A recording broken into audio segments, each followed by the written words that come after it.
Okay. Now, unfortunately, we are about to be on for Marvel Rivals, so we will leave Rocket League Middle School to play their round. So, best of luck to both of them.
All right, good afternoon, everyone. Really excited to be able to hop in on this Marvel Rivals cast a little bit late with what looks like Sequoyah securing their first round victory, not match victory yet. The map is not complete. In our control format of Marvel Rivals, you have to get 2 of the 3 different available alternatives of this map to be able to move forward and secure that first point. Wrapping that up was, I believe, Ray70 with a 4K with the Jeff Ultimate. Excellent work on his part. And for those that I am joining a little bit late at the casting desk, what are some of the things that we've noticed that these teams have found successful? What separates Sequoyah and Salina for that first round tick they were able to deliver?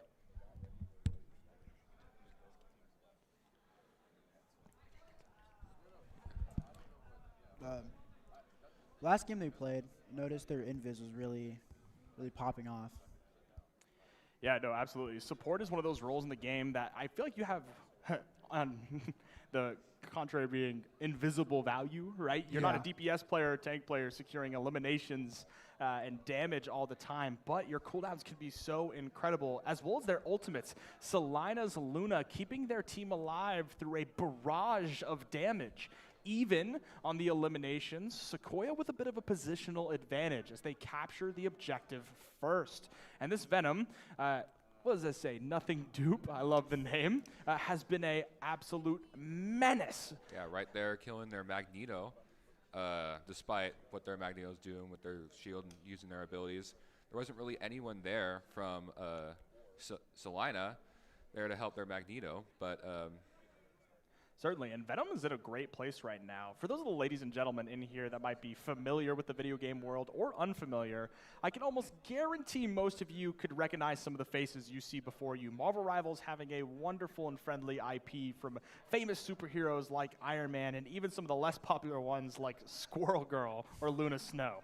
But we have a bit of a separation in what these characters are good at. If you see us use the words like diving or characters that are extremely fast, able to get on support characters fairly quickly, or even some of the DPS players with lower HP, we will call those dive tanks or characters. Ray, another 4K, however. With We that were explaining how the Jeff game worked, and it doesn't matter. He took it into his own hands. If you didn't know, Jeff has an ultimate ability where anyone in a whirlpool radius, a rather large one, he can consume and throw off the map, or even, what you might see him do, is he can take himself into the death zone off the abyss. boundaries of the map and immediately eliminate everyone he has swallowed. Yes, I've always received that. Being a victim of that is kind of annoying, but it's fun to watch. Really satisfying to do yourself when you're playing yourself. Yeah, absolutely. 10-0 with a tempo cloak ultimate, using that to walk their team forward and contest this point. That is responded by the Invisible Woman ultimate, and we begin to trade blows. The Iron Man for Salina also is going to fall. The Mirror going into neutral. Magneto is going to attempt to get the trade on his counterpart. Falls. And Emma Frost using her mind control ultimate. This allows her where anyone in a certain duration that is in that big crystal beam she shoots out will be unable to move, is forced to move forward, and unable to do anything else. Yeah, getting our Moon Knight with that, Sequoiah's Moon Knight with that ultimate ability.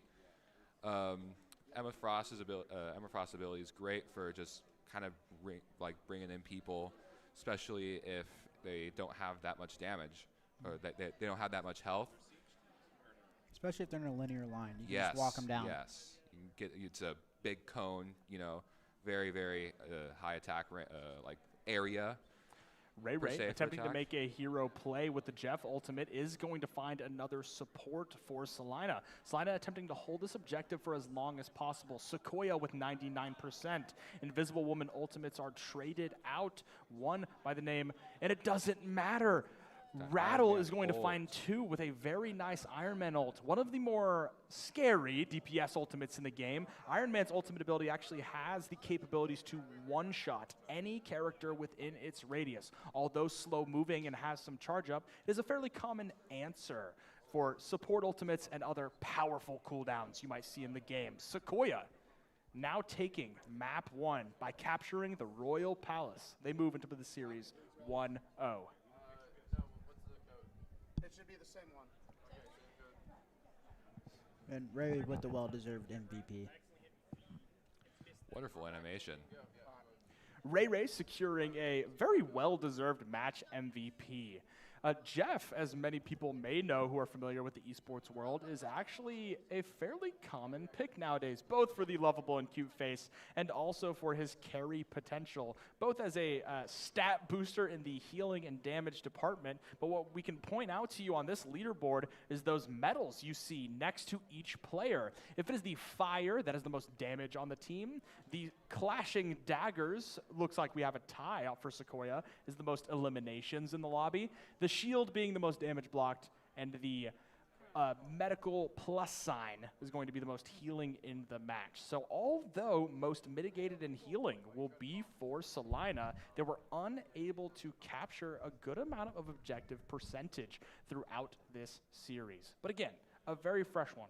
Control can be somewhat difficult, right? It is a positional game mode. You have to be able to control key points in the map, high grounds, low grounds, and you can't exactly be walking into 6 enemy opponents without anything to back you up. Yes. Was there anything that you guys saw as a difference maker that allowed Sequoyah to secure their first point in this series and the first point in the entire series? The Jeff ults, the 4K Jeff ults, it's kind of hard to stay on a point if your whole team gets just thrown off. Yeah, you're only having 2 people inside your team, and 2 people, no matter what role, can't really do a lot. Also, being able the 2 invises, trading their ults and stuff. I think they both were trading with each other, very very clashing with each other, just kind of being on each other equally. As well as the Salina Emma Frost ult that pushed Sequoyah back like almost to their spawn. And there has to be some big difference maker that we're missing, possibly the tank play for Sequoyah. If you look at the compositions of the last game, a Jeff and Invisible Woman combo is somewhat unorthodox that you see in a lot of competitive Marvel Rivals. The reason it is unorthodox is triple support is a fairly common alignment you see. Those 3 support characters being able to create so much uptime, we call in the gaming world. This makes it so that every time a support ultimate is online and having an extra one in the pocket keeps you alive for the duration of the fight. Having a Jeff, however, as you notice, his ultimate doesn't exactly defend much. It's more of an offensive option. You can use it in creative ways, but having 2 supports instead of 3, where one of them doesn't have a very defensive ultimate, opens a lot of doorways to exposure to eliminations throughout these fights. If I am Salina trying to get back into this series, I am going to look at any opportunity I can to take advantage of the extra support ults I'm utilizing. Anytime I have a Cloak and Dagger ult, a Luna ult, or an Invisible Woman ult that isn't being answered by another support, I know I can be aggressive without it costing my life, and I am going to continue to press this advantage. Yes, of course. Extremely. Bans are going to come out from both teams. Marvel Rivals has a really interesting system. This is the tournament advanced mode of bans. If you play competitive Marvel Rivals, meaning through the game software, not necessarily what you see here, hero bans are fairly common, but they always apply to both teams. Here in the tournament format, what you can actually do is only ban characters for the other team. For example, with Sequoyah banning popular characters like The Thing and Emma Frost, that does not necessarily mean that they themselves cannot play these characters. It is an interesting change to the normal format you get to see in real competitive tournaments, where you can nip talent right at the bud on certain characters, but continue to abuse them and use them yourself. Yeah. Also, quick to point out, both teams saving Moon Knight. So, Moon Knight is kind of farther back. Moon Knight kind of plays around the back. You don't see a lot of Moon Knights playing like near the front lines, because Moon Knight's big thing is ranged. He has onks that he uses to extend his range that can redirect his fire to places maybe he can't reach. And here we see that both teams are going to utilize this as they both protect Moon Knight from being banned. So a team can, of course, protect 2 heroes within this cycle from being banned by the other team. So generally, this is going to be used for heroes that are very powerful, very integral to how the team works. And here we see that Sequoyah has protected Magneto. And right now, Salina is currently picking their hero to protect. No, absolutely. We have a double Moon Knight save. One of the things you are going to notice, Moon Knight doesn't exactly throw hands, right? They're a character that we would call has very high poke damage. Poke being a term for characters that maybe their abilities aren't their beautiful parts of the character's kit, but really as long as they stay alive and pump out tons of damage, the job is done. Moon Knight, Squirrel Girl, and even some of the more unique characters that may not fall on that line 100%, even like a Bucky can be considered a poke DPS. Bans and saves have concluded, the saves being what is the shield emoticon underneath these characters. Magneto and Moon Knight saved by Sequoyah, mirroring the Moon Knight save as Salina, as well as a Rocket save. Rather interesting, as Rocket has some of the highest range of any of the supports in the game, a free resurrect for when things get dicey, and an ultimate that can be extremely dangerous, providing both shield and damage boost. Yes. A very common crutch character you see both in casual and competitive play, Rocket is, but due to his, I guess, high heals and range, you actually see him fairly often in even the highest tiers of competitive play. Very accessible character too. From experience, he's rather easy to play but he also has a kind of a high skill ceiling. If you really know how to play him well, you can be taking positions. His movement is really unique, so you can run away from people who are maybe diving onto you easily. In general, Rocket is just kind of an all like really big on healing and getting away. Rocket's not going to be able to do as much damage as some healers can, but his healing, he still excels within that area. Indeed. Oh, and we are, Yeah, it appears we may be having some technical difficulties, and hey, maybe it's because I'm your coach, but I'm going to disagree with you on the fact that Rocket has a high skill ceiling. Okay, being able to run around on walls doesn't necessarily make the character difficult. Okay, in fact, that's one of the reasons people play him a lot. He's a great introductory character that's easy to master, especially two healing. I might be bigging myself up right there. Absolutely, a double main tank from Salina. Main tanks are those that can mitigate tons of damage and often have shields or barriers they can provide to teammates. Salina is going to be able to anchor around this a ton. People can play around them with not really much threat. It's like a warm hug, right? Yeah. Having two main tanks on your team can allow you to just play safe and not have to make any huge plays on your own. I noticed from Sequoyah, they're playing really up. They're playing really up, which you don't really usually see a lot with this map. Yeah, absolutely. And Sequoyah is being much more aggressive on the defensive front, but I rather like it. Okay, having the double main tank, you can't exactly just sit there and shoot them and expect things to happen. You have to take space and get the looks that you want. Strange is caught out. Excellent communication from Gran Toy is going to cloak ult to keep their team up and available in this fight. Great kill secured by Ass as they take out the invisible woman, actually on accident. Did you notice he was shooting the Iron Man and happened to get a casualty off of that? The worst kind of deaths in this game. Absolutely, those area of effect abilities can give you nice little gifts when you're on the playing end of them, and on the receiving end, some frustration. Yes, very, very frustrating. And the Lord Moon Knight from Salina is being a menace, okay? Creating so much space and damage into these situations. Ass is going to pause, however, possibly a little bit of tech issues. Even though these games can be wonderful, technology is awesome only when it works. There have been a few crashes. Many a crash. Today. So I wonder if this is a crash as well.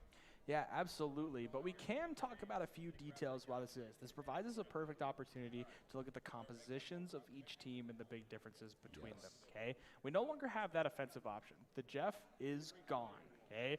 Most of the time what you're going to see is the Jeff's going to be played on maps that have kind of these off-the-map options, right, where you're able to ultimate and secure those kills immediately. Here, you're not going to have as much, right? But fairly similar as we are continuing this match. Sequoyah does have the Penny Parker on defense. Question, maybe it's a little bit of an exam as I do coach you guys in Marvel Rivals. Why do you see Penny Parker so much more on defense than you do on offense?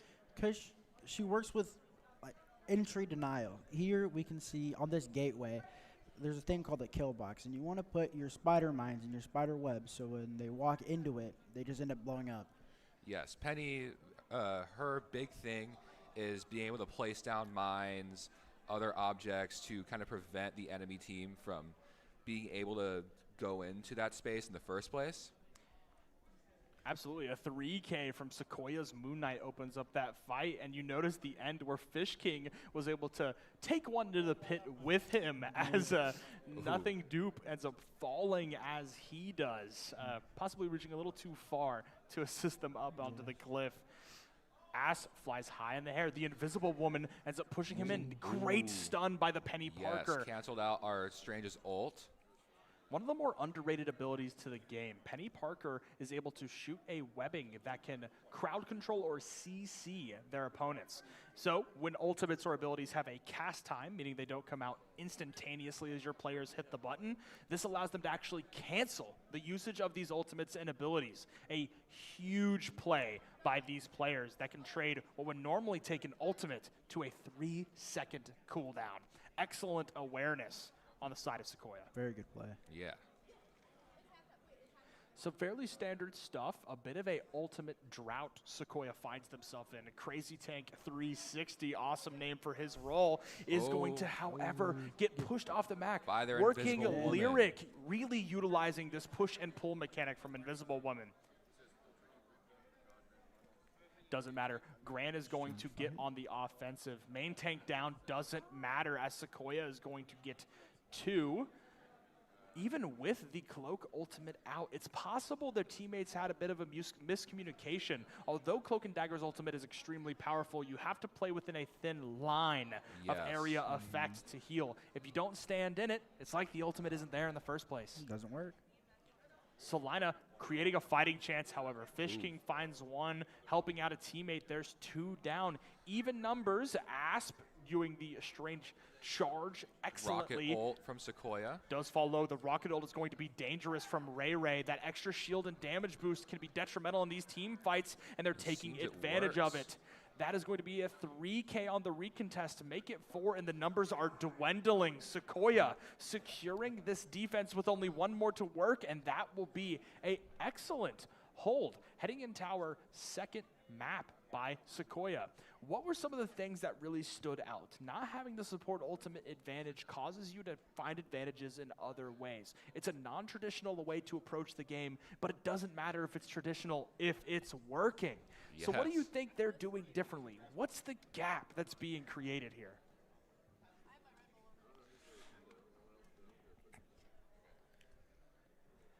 I'll give you a helpful hint. Yes. It may have to do with some of the ultimate usages from some of the more eliminating type characters. Our tanks and DPS highlighting their talents for Sequoyah.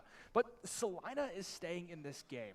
A lot of people struggle on this map. There's so many 90-degree angles that you have to cover, push with your team, and communicate looks. Being a 6v6 game where characters can have as much as 800 health at a given time, you have to be able to look at the same things and look at the right things at the right time. These 90-degree angles can be so difficult to push through, which is why Sequoyah utilized the Penny Parker, being able to stun and stop these aggressive takings of space that Salina was attempting to do. But a great defense is not out of reach. A bit of a change in composition. As the doors open, we can provide some insight to this. Fish King is now on the Star-Lord, a very mechanically difficult character, although he has a E for the PC world that allows him to damage lots of people. Ass holding the front line. Will Hyan is going to fall on the Moon Knight, and he's going to need some care. The new hero, Angela, well, actually not the newest hero, but one of the more new ones, is going to be a trouble for this team, being able to fly in the air and pierce people like a kebab, like you're just now seeing. Especially in this map, there are a lot of, like death pits kind of that Angela can drive Angela can drive many heroes into, and the second these heroes go in, they're dead. And when it's really easy for Angela to do that. Very, very, very frustrating too when it does happen. And much aggression from this Angela right here. She backs away. Yeah, an excellent peel from their supports as well. Sequoyah is appearing to really take advantage of these longer fights.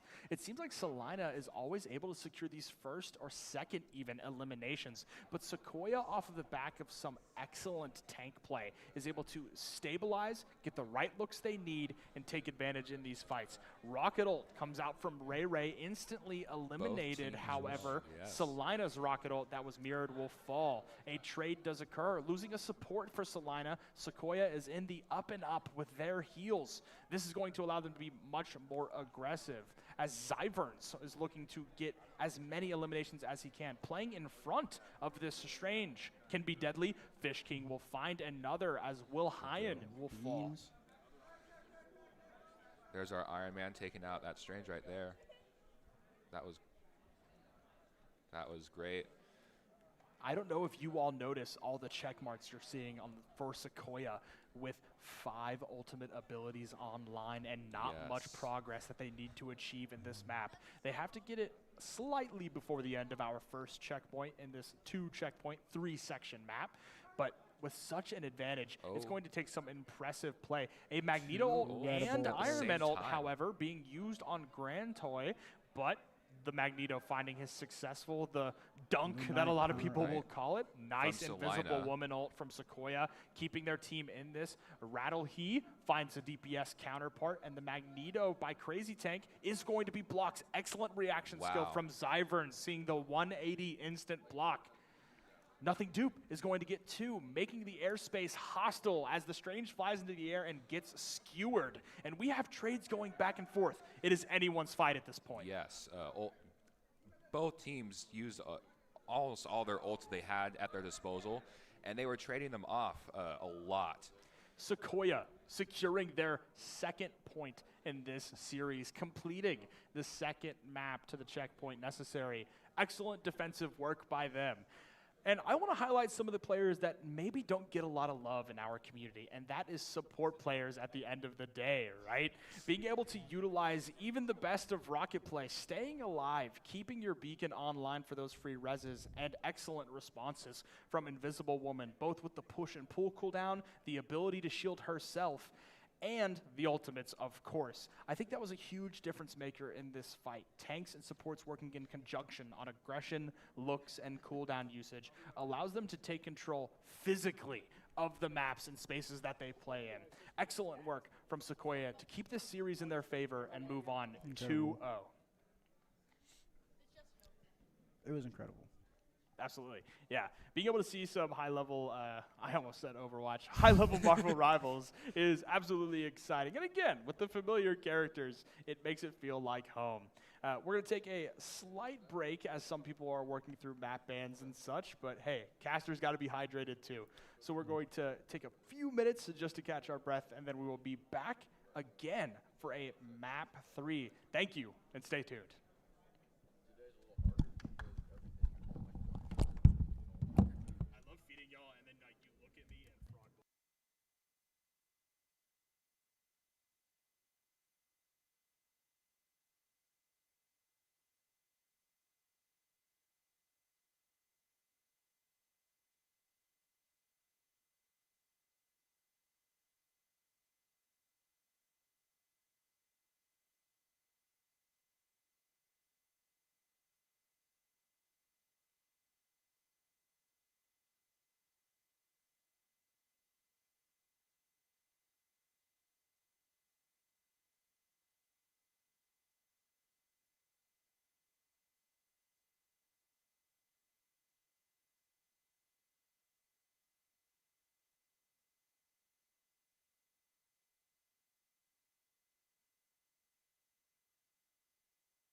All right, and we have returned for some exciting Marvel rivals. Sequoyah up 2-0 against Salina off the back of excellent coordination from the front line and some nice support play. I further want to emphasize how valuable it can be in this two support line composition they're running.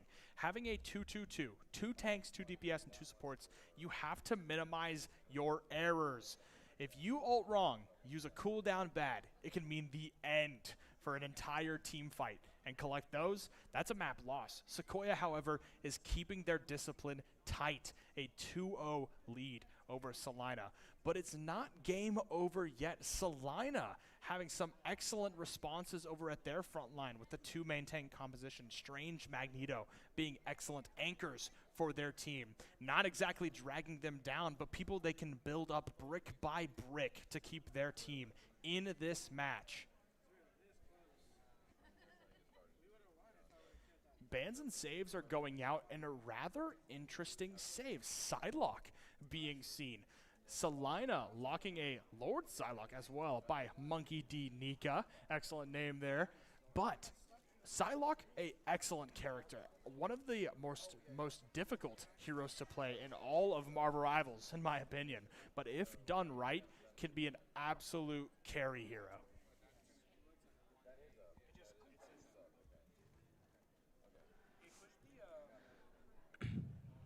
Yes, and it does look like that they are running only 1 tank for Salina here, which could be a risky play. Now we need to be a little careful. Match hasn't started yet, so we don't want to give up too much. But I do agree, there are some interesting things occurring on one of our sides of the field. Sequoyah, some fairly standard stuff. So actually, that's a complete lie. We're seeing a very intense frontline composition for Sequoyah. And as the doors open, we can talk more about it. A Magneto, Penny Parker, and Thor being ran with Sequoyah, a triple tank composition with the Cloak and Dagger as well as the Rocket. They're going to be able to build so much ult charge off of these beefier heroes in the game, it is not going to be funny. Excellent pull attempt from Grand Toy, not able to get anything thanks to Nothing Dope's Penny Parker's large hitbox. And it does look like that Mr. Fantastic is putting in work on these tanks, making sure that they can get separated from their supports, hoping that their team can get some chip damage on them and taking that space. Absolutely. Salina running a 1-tank composition is really with an asterisk when you have a Mr. Fantastic on your team, both having the most HP out of any of the DPS in the game and a lot of abilities to control space. A incredibly quick rocket ult from Ray. That was talked about earlier. A triple tank composition allows him to build that AUG. It is a easy ability. Maybe even every 15 seconds, Crazy Tank caught in a bad position as the rest of his team is being cleaned up. Salina is forced to back on their first engagement. Ultimates online for both sides. 10-0 with the Rocket ultimate. Sequoyah with 2 of their own. One of them being one of the best support ultimates in the entire game. Yes, and it does look like their Psylocke does have another ult too, which could be very useful for taking this early space. And she does pull out the ult, making this Penny run away from point. She's having to get back on. Hopefully her supports can pick her back up with that health. Excellent coordination, I want to point that out. Sequoyah likely called for their team to group on top of the Psylocke ult. Psylocke's ultimate picks people at random within the radius to target, but it doesn't matter, even though the first play of the Rocket ult and Psylocke ultimate did not work. Some excellent usage by Fish King, who is now on tank, former DPS player, now on Emma Frost, is able to get a excellent use of the Emma Frost mind control to open up this opportunity to the team and open up this gate to continue some progression. I think that since him being a DPS player, we're going to Emma Frost, I think he will be using her more of as a aggressive with her eye shield, using that to push up and take space for her team, helping her support stay on point and pushing that point farther. I completely agree, and they absolutely need to. They have to take advantage of the triple tank composition as they keep the aggression up. Crazy Tank 360 will immediately Mr. Fantastic ult into this fight. Ray building another rocket ult does respawn. Rattlehe, a nice Thor ult in the backline, finds Grand Toy, is being rezzed by 10-0, however. Both beacons from the Rockets have been used. Zyvern's looking for anything he can in the front line. A Magneto online. Penny Parker taking space as they do, trying to spread as many of those mines over the field as we can. is going to fall, however. Grand Toy securing that elimination. Support line down. Working Lyric taking a wonderful little stroll from their spawn door back to continue to defend for their team. Salina is on a roll, pushing this past any other progression point we have seen in this series so far. Whatever they are doing, it is absolutely working. Yes, and I agree. And they still do have that Cloak and Dagger ult if they need it. And they have so many more ults online that they can use to take that space and make sure that they stop this push. Because this push is getting very deadly right now. But it looks like their Moon Knight is putting in work with his, what is it, the Onks? The Onks, yes. I hate playing against Moon Knights that just abuse the Onks. And a Magneto comes out here, killing one of their supports. It looks like Sequoyah has the upper hand here.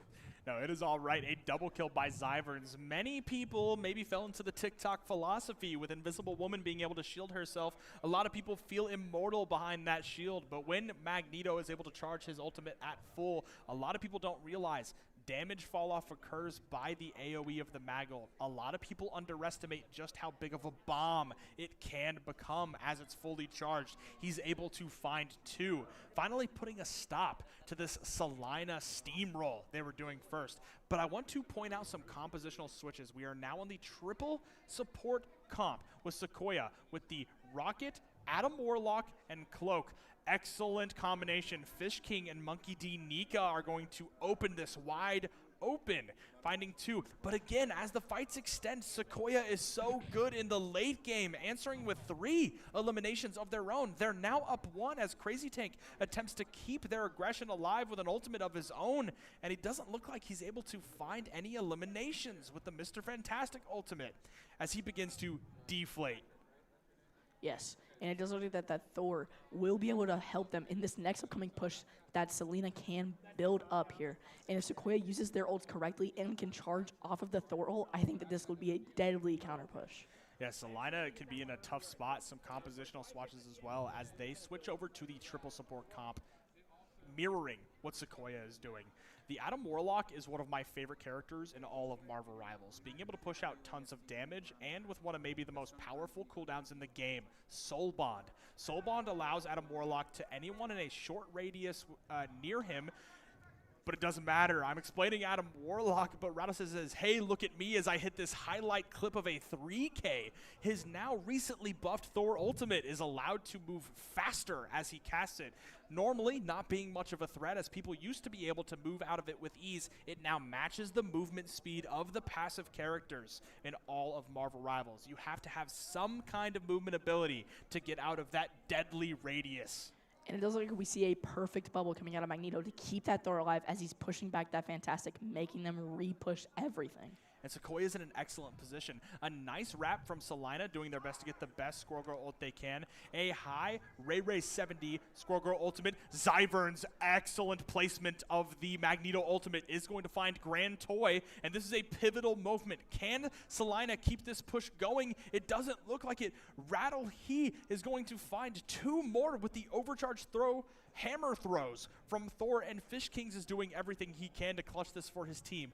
10 seconds. Does Salina have the ability to get on the cart? If not, Sequoyah is going to respond with another impressive defense. The strange portal allowing them to rip through dimensions is going to get them on this objective. Coco comes out from Sequoyah, working Lyric, looking for what they can. Will Hyan is going to send the Moon Knight claws onto this objective and falls the rest of Salina. That is a team wipe and an excellent defensive showing from Sequoyah.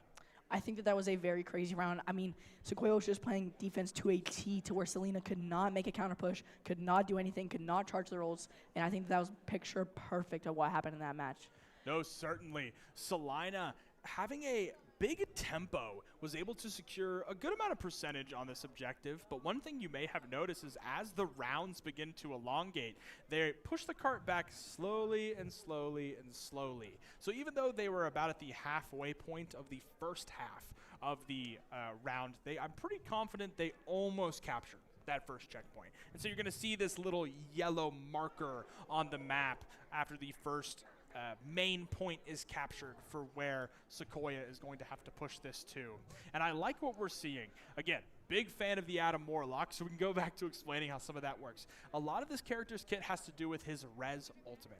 For those that get eliminated in front of him, he has a large radius where he can essentially rebirth and revive everyone that has been lost in the fight, and he continues to revive them 8 seconds after it was casted, as long as he himself doesn't fall. He also has the ability every once in a while to res himself.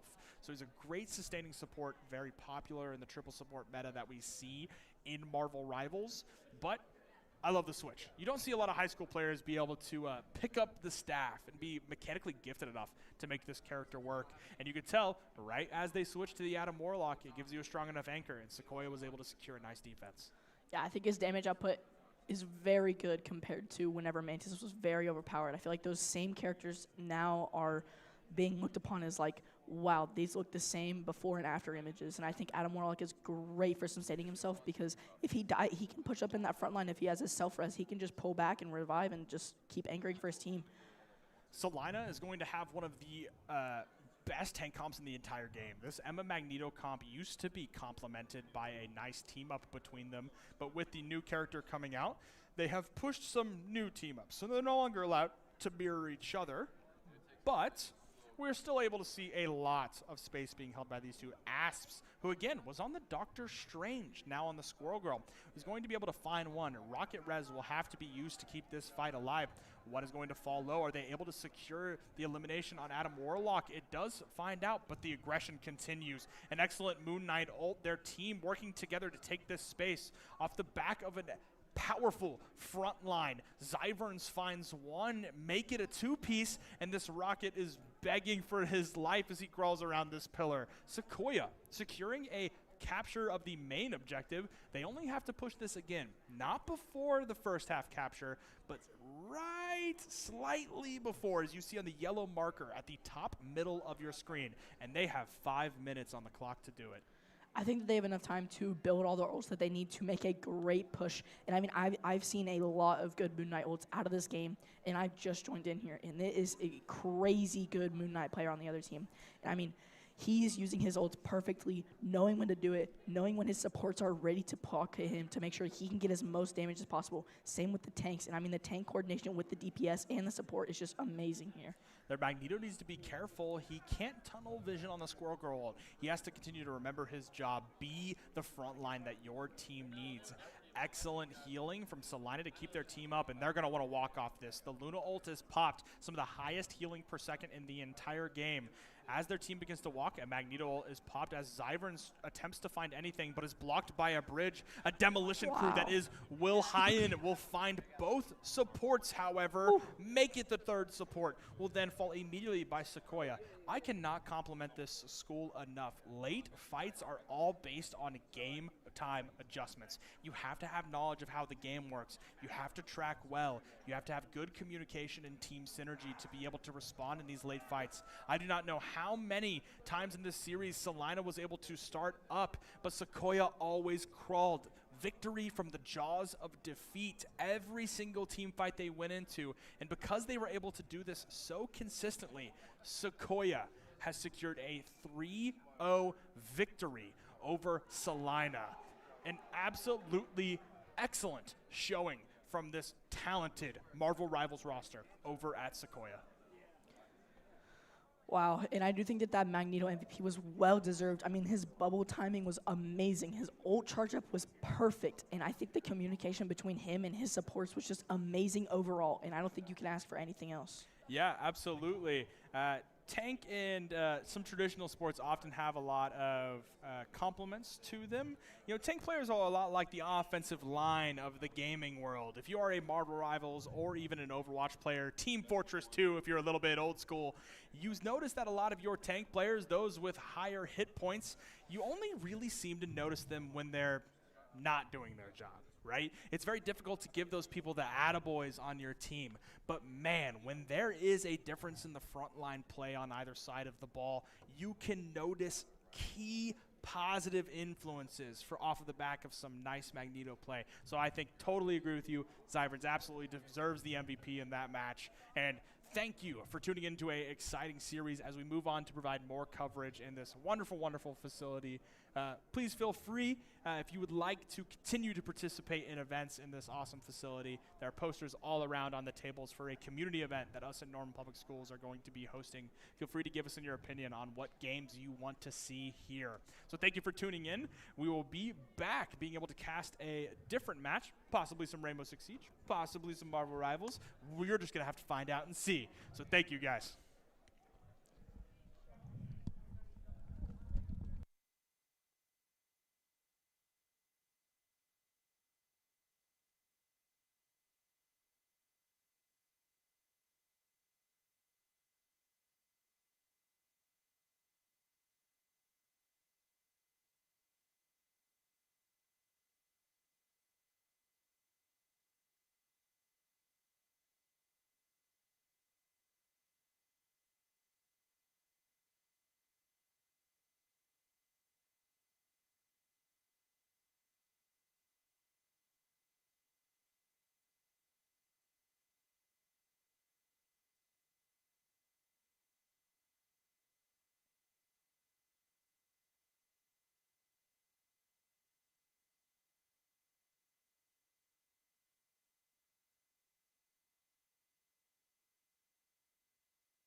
All right, good afternoon. Making a return, we are here with a series that's going to look fairly familiar to you all, with another Sequoyah and Salina series.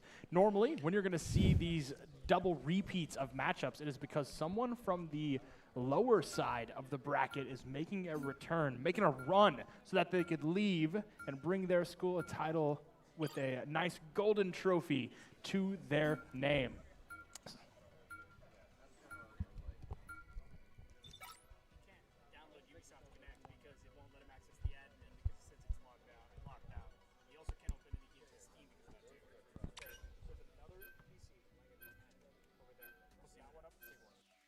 Pick your hero or villain. I'm not judging.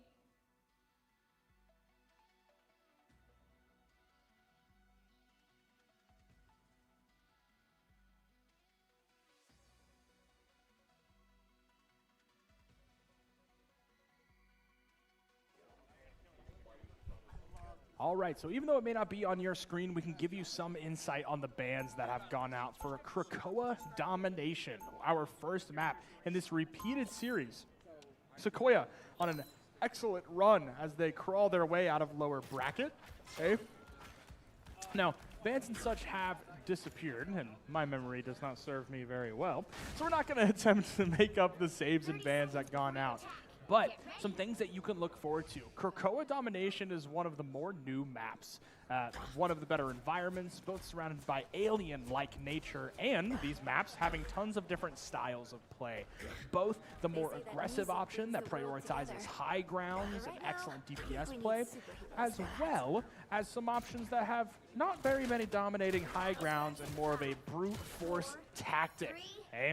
These teams are about to finally head into a best-of-5 series, second time go-around, to determine who is leaving here with a title for their school and program. And it does look like we're seeing interesting comps coming from both teams. I mean, some of the comps look very good, and some of the comps look like very risky plays here. I wonder how that's going to play out in this match. Again, with the comps, we see the Hella Namor team up, which is just absolutely busted this season. Yeah, likely one of the best team-ups in the game. The Hella Namor, one of the cool things about Marvel Rivals that's unique across all of the hero shooter genre is when certain characters play together, it essentially unlocks secret abilities, right? Where Hella and Namor, when they accompany each other on the battlefield, every person that is eliminated by Hella or Namor spawns a zombie squid that automatically locks onto enemies and does damage. So if you have a talented Hella or Namor player at home and watching, just know if you want to rank up in your Marvel Rivals games, find yourself a duo that plays the opposite of you do, and I promise you'll make it through, babe. Me being a Hella main, it's busted. It's stupid. It's just stupid. And it doesn't look like that the Sequoyah playing with Venom is getting very aggravated, and that did cost him like making him have to reset back. Salina's going to secure a nice percentage on this objective.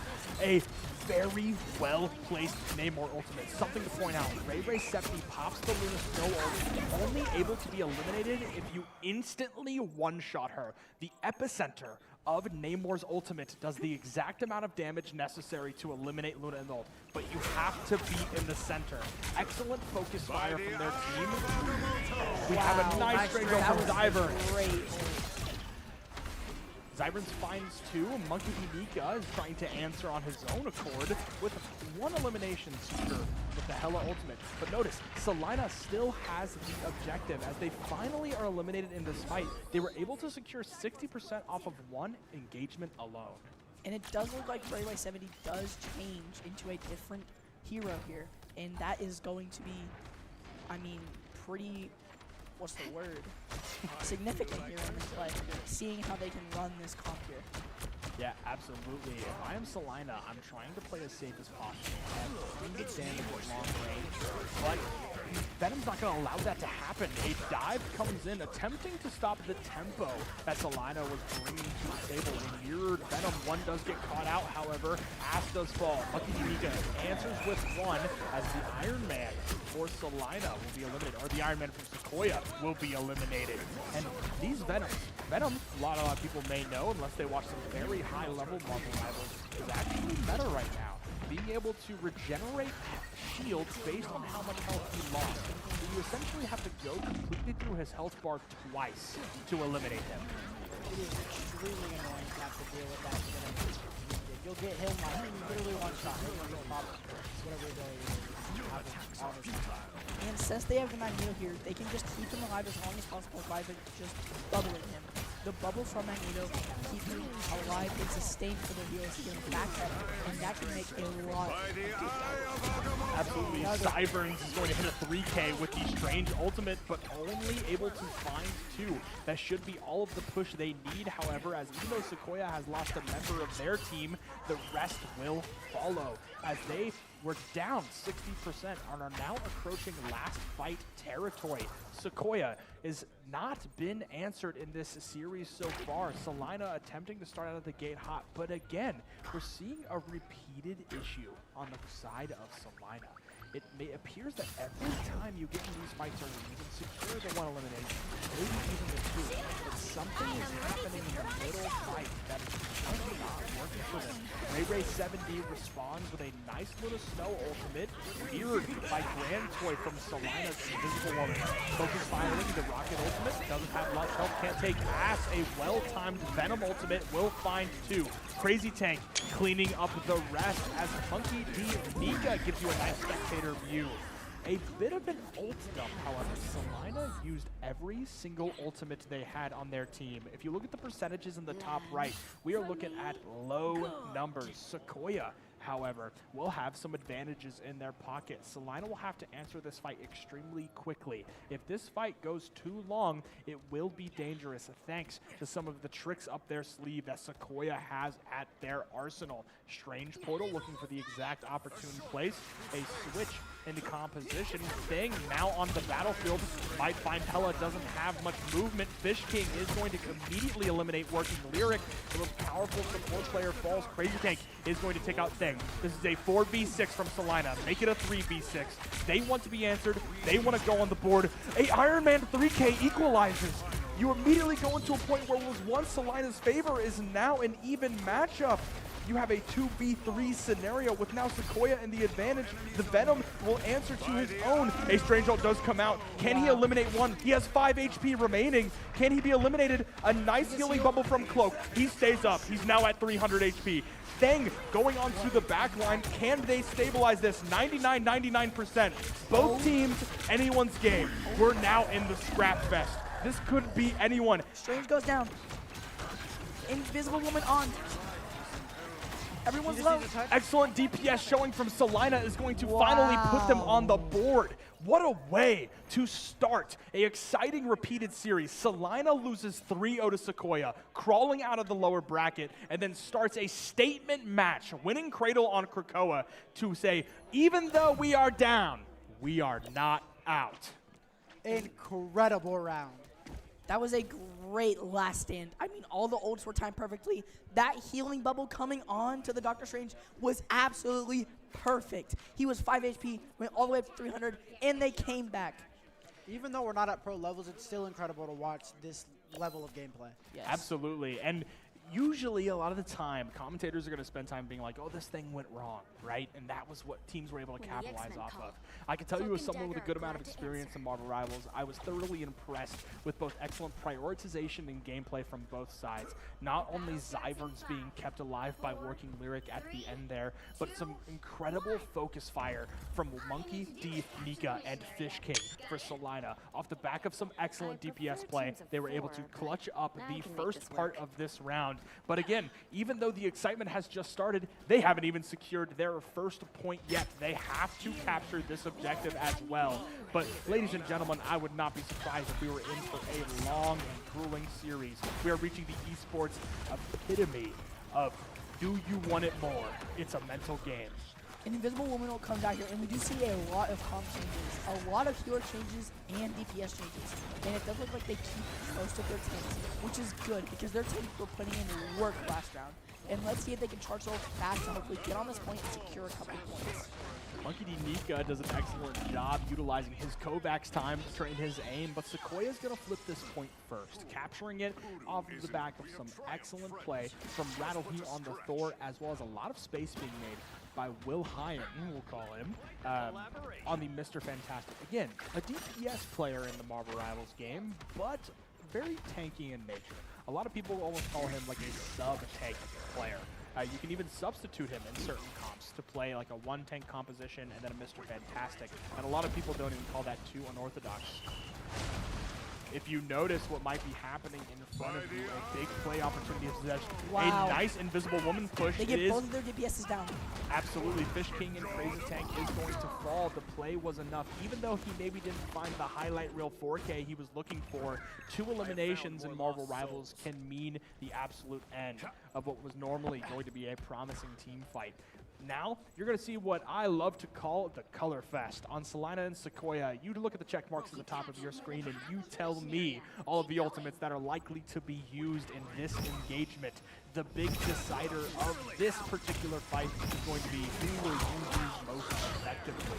Tenzera on the Jeff for Salina is going to pop his first, looking for any early eliminations so that he can save some of these ultimates for later. He will find 2 supports, an absolute adequate trade, forcing the Atom Res if he chooses to pop it. Looks as though he doesn't, but it doesn't matter. 2 are immediately responded from Sequoyah. Even though they are down a support, this Mr. Fantastic is being quite fantastic. Oh, wow.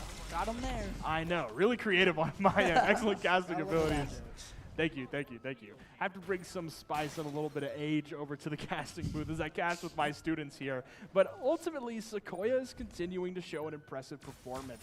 This is what was fairly familiar in their series last. Salina fairly comfortable in the last version of this map. A strange portal, though, can change everything as everyone aligns here. Crazy Take finds 2. A fully charged Magneto ultimate will eliminate the Atom and the Cloak as Ray Ray falls.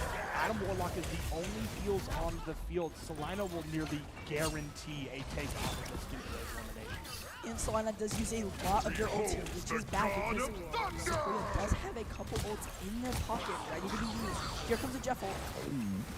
Jeff ult grabs. Not able to get much, but there was quite a few people grabbing almost his entire team for Sequoyah, spinning that up, looking for possibly to get them off of the objective. Sequoyah using the Strange Portal to contest this. Even though it's 99.99, they look for an act of urgency, and that is a 3K. Ray Ray 70 now on the Bucky, which is rather an interesting change. A nice carry hero, and carrying them to 100% he does. A impressive showing from Sequoyah, going from a tragic 99 to 99% take where Salina finishes that map before them to Sequoyah responding positively, having a 100-0 take on that version of Krakoa. Now, I'm so surprised that went 100-0 because both of these teams are very good. Their comp selections and the way they communicate to get on that point using their ults and everything is amazingly timed. I think that these 2 teams are going to go into OT. Absolutely, and I think it might be a little bit of an error on the mentality side, right? And I mean that by saying that Salina, again, in these late fights seems to struggle. They have to make sure that they're looking at the right things and staying disciplined. Marvel Rivals can have a lot going on. There are 12 different characters in front of you or behind you at any time. It can be difficult to prioritize exactly which heroes need to be eliminated off the field and which do need to be left alone. If they want to find success in this series, they have to find a way to stay disciplined. Do not allow all the things in front of you to cloud you from the most important things that needs to be accomplished in the now. If they can do that, this series might change dramatically as we head into the 3rd version of Krakoa. 1-1 Sequoyah and Salina on this version. Not many compositional switches for Salina. You do see a Venom and a Mantis, much more aggressive option. Monkey D. Nika is caught out. Excellent use for the sleep from Grand Toy. But this front line is just destroying Salina. The Mr. Fantastic and Thor, their damage ultimately cannot be blocked a lot of the time. For example, the Mr. Fantastic can just swing his arm around and hit you through shield, and Thor has a very, very fun ability to play against where he can just charge his hammer into you and push you backwards if he doesn't want you in his face.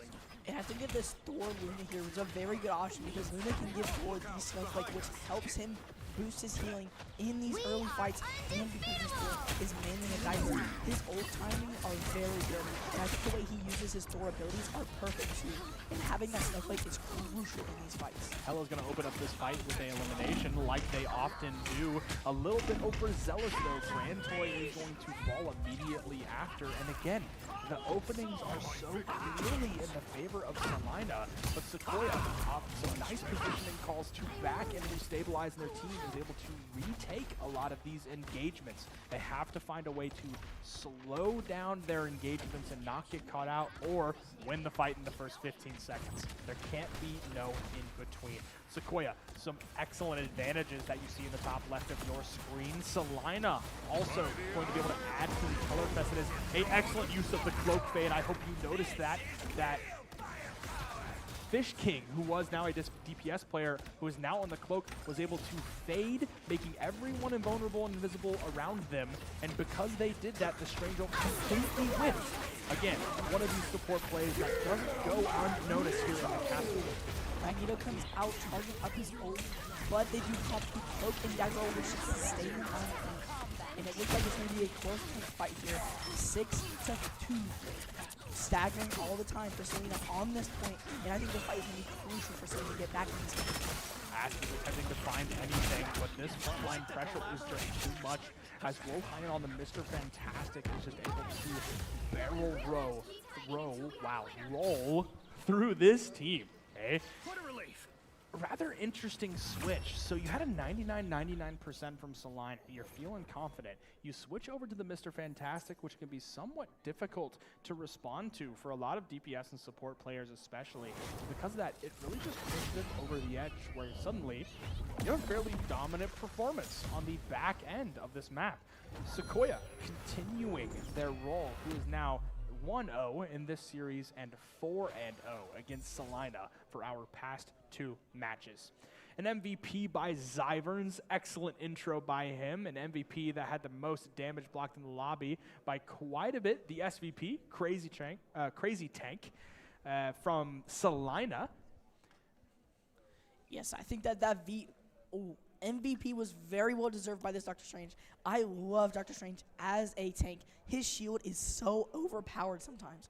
You being able to use it over and over and over until it is gone is amazing, because that's one thing Magneto lacks. His shield has a timer until it has to go away, and I think that is a downfall to Magneto, which is why some people who are good at Magneto know how to use that shield, and how some bad players don't know how to use him at all, and they just get walked by DPS and tanks. Yeah, absolutely. I could not agree more. Really an excellent game, and I could maybe predict what might be happening next. One of the interesting formats with Marvel Rivals is because you're allowed to ban so many different characters against your opponent, a lot of the characters that worked very well, you're likely not going to see back-to-back. You have a chance not only to get rid of characters that you know as a team might be really good or difficult to play against, and then you have the opportunity to push teams into uncomfortable positions, force them to exercise a grand hero pool. This is not a match that you are allowed to be a one-trick pony, because if you get your character banned next match, it's going to be a scary situation. And I agree, and I would bet you that Sequoyah would save this Mr. Fantastic, because their Mr. Fantastic is working. As well as their Strange, because Yeah, Strange popped off. Strange does pop off.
Heading into our second map of this series.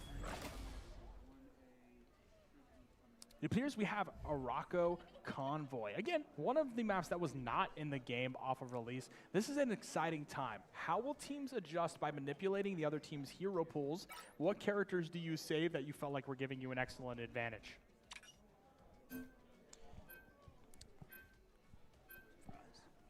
We have to do our best not to give too much unsolicited advice here, as some standard bans immediately go out. Wolverine being fairly common ban, both on the release of the game, fell off a little bit, but is now back with some recent buffs to the character.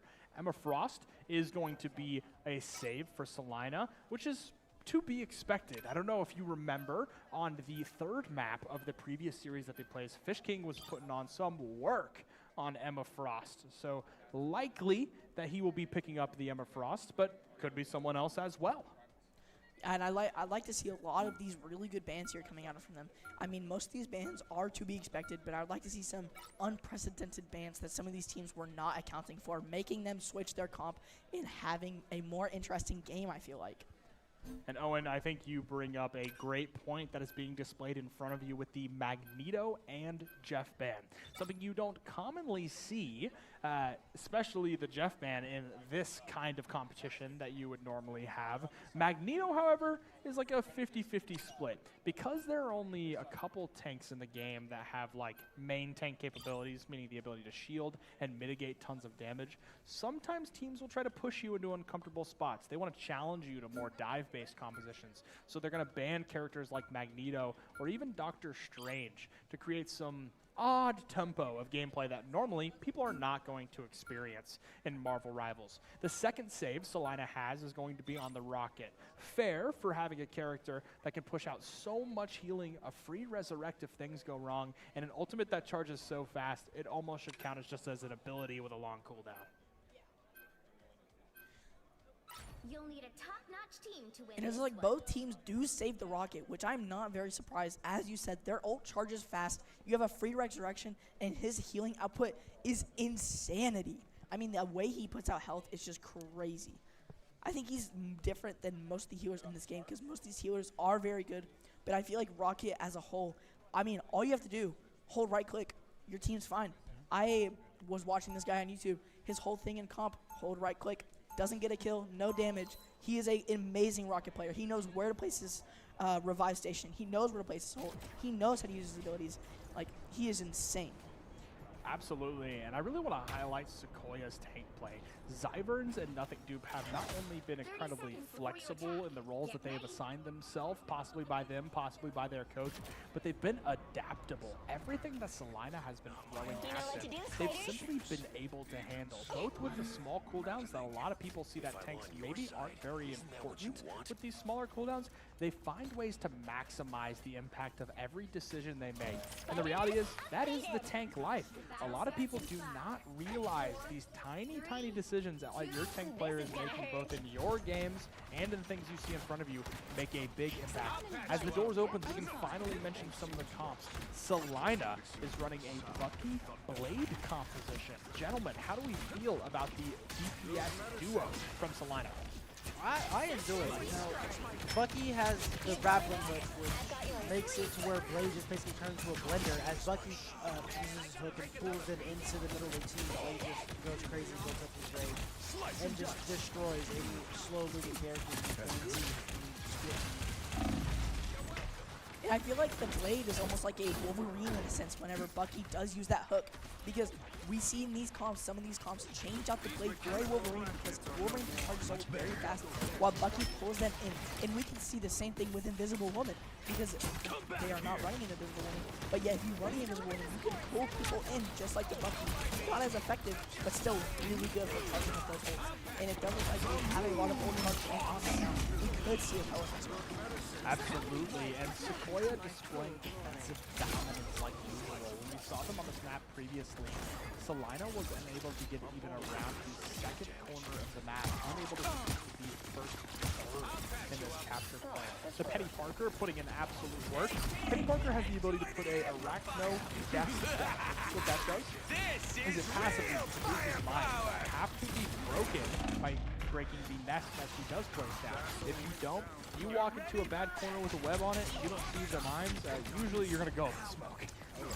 Oh yeah, I was running a Spider-Man with one of my friends, and I was running through a hallway trying to get a health pack. There was a web on the ground. I pop up, 5 mines are in my face, and I died right there. And I was very lucky. A very well-timed ultimate from Rattleheap, catching the cloak and dagger off guard in the ultimate. Attempts to impeel Zybers is going to fall. Positioning error, and this gives Fish King an excellent opportunity. The mind control does go out, but is there teammates to follow up? It appears not. Penny on the run. Zybers attempts to go and provide that much-needed peel, and Fish King immediately gets stunned. They want to use this as their moment of aggression. A little bit of an error punt from Will Hyatt, as immediately Monkey D. Nika is taking advantage of his mechanical skills on the Punisher. Does find 2, an excellent position that he holds and will attempt to maintain. Zybers is doing everything he can to maintain the position of this 90-degree corner. Punisher has set up a turret and has a bunch of health, is going to be able to rain fire from this high ground if not handled. Nice work from Sequoyah to use teamwork to be clearing him out immediately. Mr. Fantastic got his crazy tank 360 is attempting to find where he can. A nice kick, which can boot people off by Fish King, but it doesn't matter. Off the back of some nice heroics from Zybers, he is going to barrel roll his way through the team, continuing to secure an excellent defensive performance. I'm not surprised by this call to get Monkey D. Nika on the Punisher because his mechanical aim is crazy. We saw him on the Hella, and he was working on Hella on this entire team. And now we see his strength core coming out straight on the point, trying to fight back for this. And it does look like strength is in that front line right there. He is getting pocketed by all of his heroes, making sure that they stay keep him alive. I want to point it out, Asp actually hit a 3K straight ultimate, but support players were not hit by it. They were able to keep everybody alive. It doesn't matter, he could do it himself. And the passive primary fire, along with the overcharge that he builds, he was able to find 2. Salina is very close to capturing this first third of the map, which will guarantee extra time for them in the time bank. Only 2 members of Sequoyah make it 3, now 4 and 5 and 6. As the band joins back together, they have to be able to respond to this aggression. Iron Man nearly falls off the back of a nice stray jolt from Zyverns, and we've begun to trade blows. Crazy Tank on the Wolverine is going to take out working Lyric. Fish King finds 2.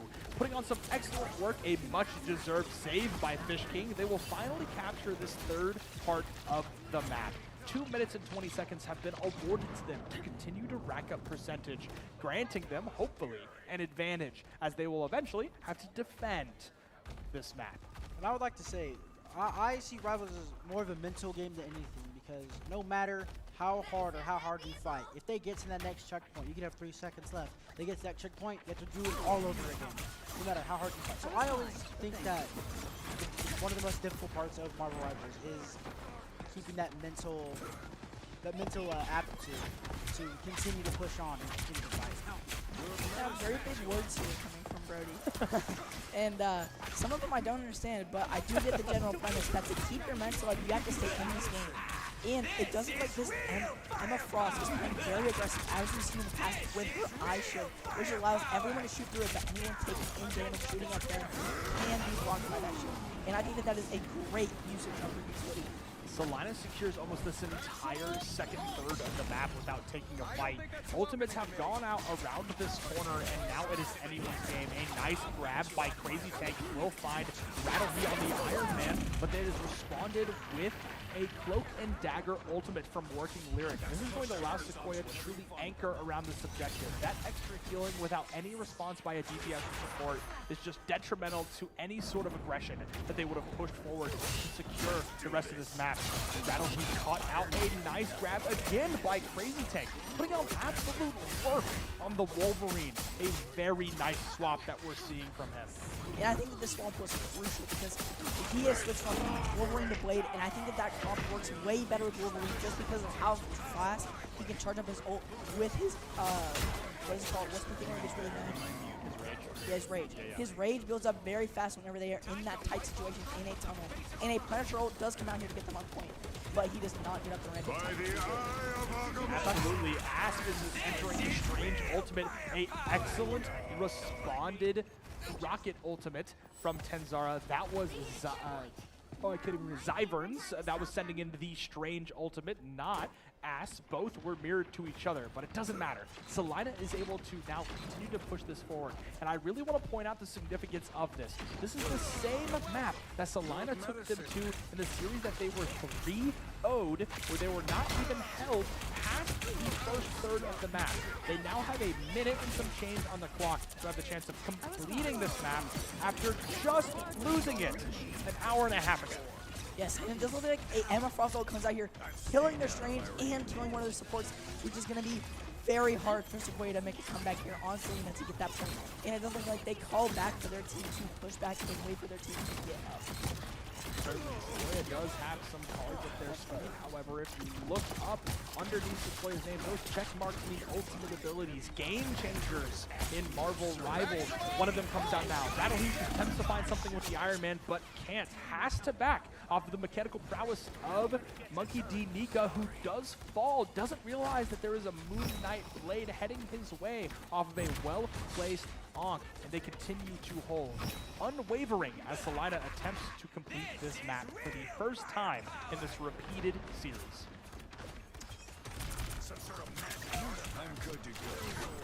We are heading into the last 15 seconds of this fight. A Temporal Ultimate is used by Grand Toy. They have to get their team in as Crazy Tank will find another. Fish King is able to take out the Angela, swatting her like a fly out of the air. Ray 70 does get that res online, however, and Lyric can answer with his own. A Cloak ult that's extremely forward. Is there a response for Salina? It doesn't look like it. There's no support ultimates online as many people begin to fall with no healing provided because of the support eliminations. Salina is going to get their progress stopped as they don't complete the map, but bring a impressive offensive showing, pushing this 111 meters on a map again. They did not get past the first third in the first series that these teams played. Now, Brody, I have a question for you. If you were a DPS here, how would you take this going into this other half where Salina is going? Wait. Where Sequoyah is going to be pushing this point through the map? I'd probably swap into the Hella. There's really long sightlines on this map. This map is great for any like true hit scan characters, and as we see the Wolverine.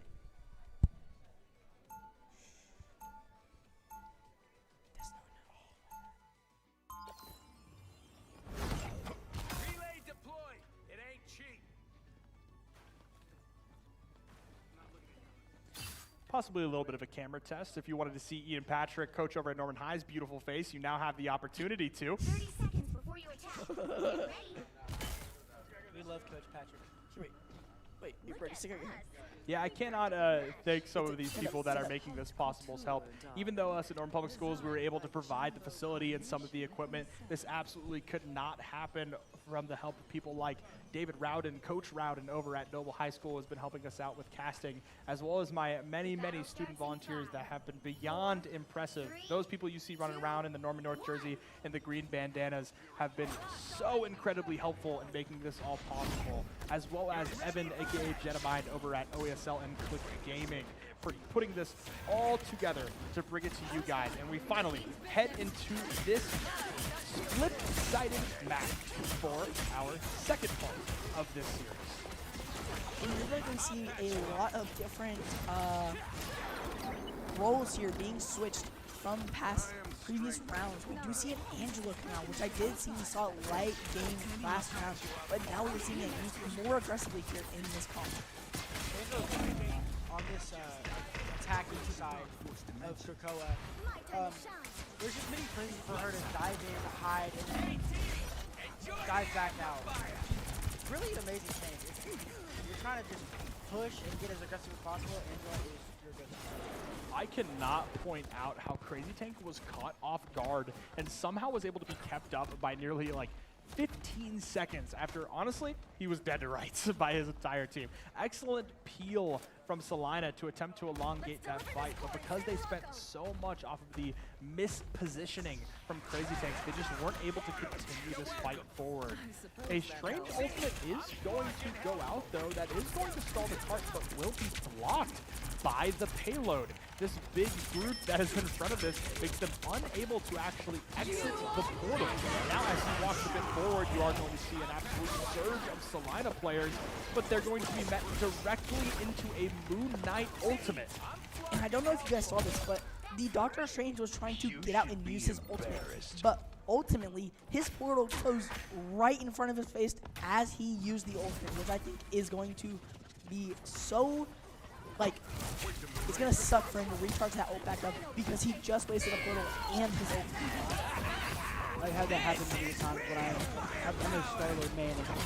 I've gone many times to ult and then go through the Strange portal just for it to close right into my face. Yeah, absolutely. The Angel and the Thor working in cohesion here to try to clear the high ground that surrounds the entire part of this map.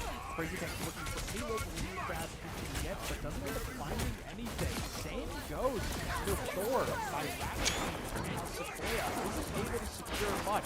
A nice close ultimate by Grant Toy, even having the awareness to peel back at a very odd positioning in that back left for their teammate.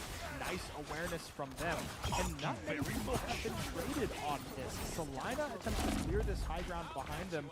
Sequoyah attempting to push this past our first third checkpoint. The first elimination could happen here, but our support players are on the case. If they provide excellent peel, Ass is finally going to take down one. Ass is pushing this aggression forward. Cyber picks out Crazy Tank. Another Moon Knight ult is built, though. So much damage pumped out allows him to use this like a free cooldown, and he will find two immediately responded. They have finally secured the beginning third of this map and are pushing themselves closer and closer to their second map win of the series. Yes, and I think that this Wolverine does need to get a little bit more active because this Emma Frost is absolutely working the front line. This Emma Frost is pushing them back so unbelievably hard that they need to get her out just to be able to take this point. And I think that is going to be hard because Emma Frost is being supported by all other healers. And it doesn't we only have one ult and a bunch more charging up, which is going to go crazy in this fight as Salina tries to defend the point from getting to the third check.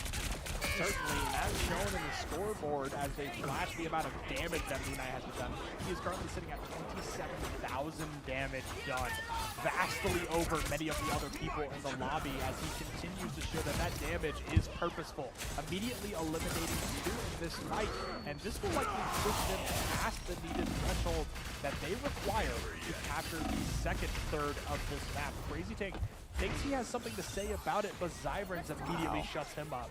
It doesn't look like he gets caught in the open by Emma Frost and a bunch of other supporting players, and that does make him go down, which is going to be hard for this team to push off again. A Doctor Strange and a Rocket Ult comes out here. Doctor Strange does go down. I want to point out the incredible play that Working Lyric just made.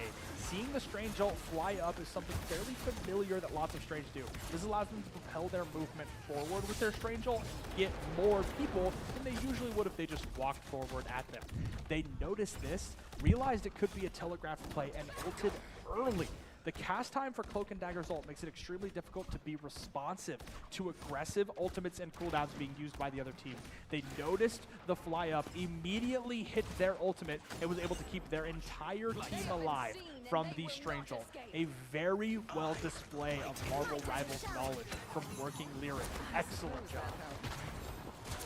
Yeah, and it does look like Working Lyric is putting in a lot of work here, trying to make sure all of his DPS and his tanks stay alive in the front lines so that he can get this point up there. But it does look like Wolverine gets in the back line, targeting their squishies.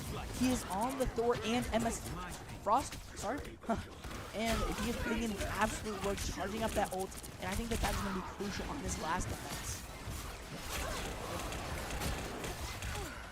Salina is going to finally stop the aggression from Sequoyah. one phrase you might see us use all the time is this idea of squishy. Squishy is kind of a common esports term used for people that have fairly low health points. People that sit around like the 200 to 300 range. Most of the time it'll be non-tank players, supports and DPS, but they're often much easier to eliminate than your beefy tank players that you would see on either team. The Venom swap over to Ash looking for a desperation because Ivory and Emma is going to have the mind control ultimate out. If they are caught in that for long enough, no abilities used, no movement control. Will Hyatt will find Crazy Tank, but Monkey Mika on the Luna is going to pop their ultimate. That will stall this for at least another second, as now the Emma Crystal is popped. A huge investment from Salina, but they have to do so. This is the final checkpoint, the final threshold to push Sequoyah into a 2-0 over Salina. You're getting into dangerous territory as Will Hyatt is able to get 2 more, and the numbers advantage for Sequoyah is absolutely present on the top of your screen. Ash does what he can. Crazy Tank does fall. No shield regeneration for Venom, and Sequoyah proving that they still absolutely rule this map in this series, pushing themselves to a 2-0 lead over Salina. I would like to add something. Towards that end, if I was a Jeff main, my mouth would be watering. All of their team was just sitting on that ring. Yes.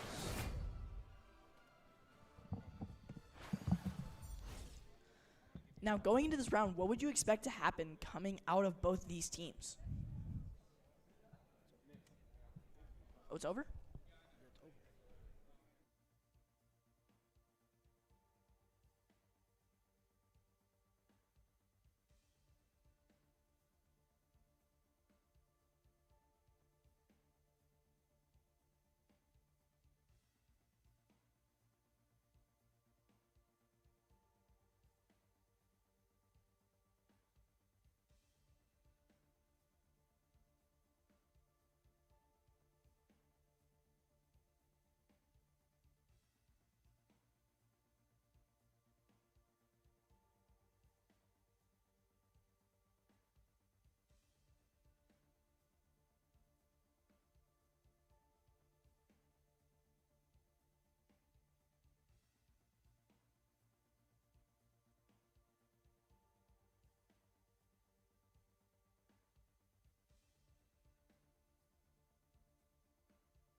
Hello? Hello?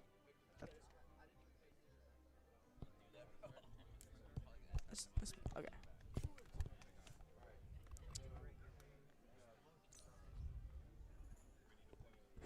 Can you get my drink?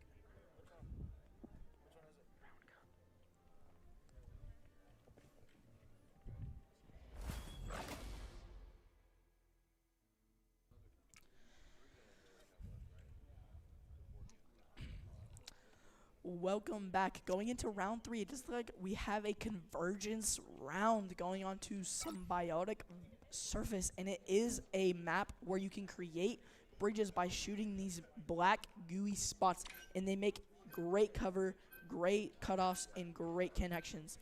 I do enjoy a good convergence map, but this is not one of my preferred maps to play on. Yeah, me too. I'm more of a you know what? I don't know any maps. Never mind. Owen doesn't know ball. I do, but I don't play very much. That's valid. So coming out of this first couple bans, we see the Moon Knight and the Thing. But then we see a Penny Parker ban and save coming out of Sequoyah. The Penny Park is really good on this map, only because when you're on the convergence and you're, attacking? No, defending.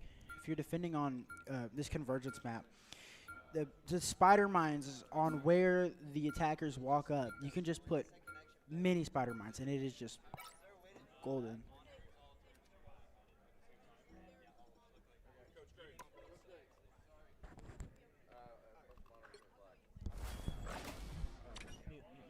Mute. Could you mute?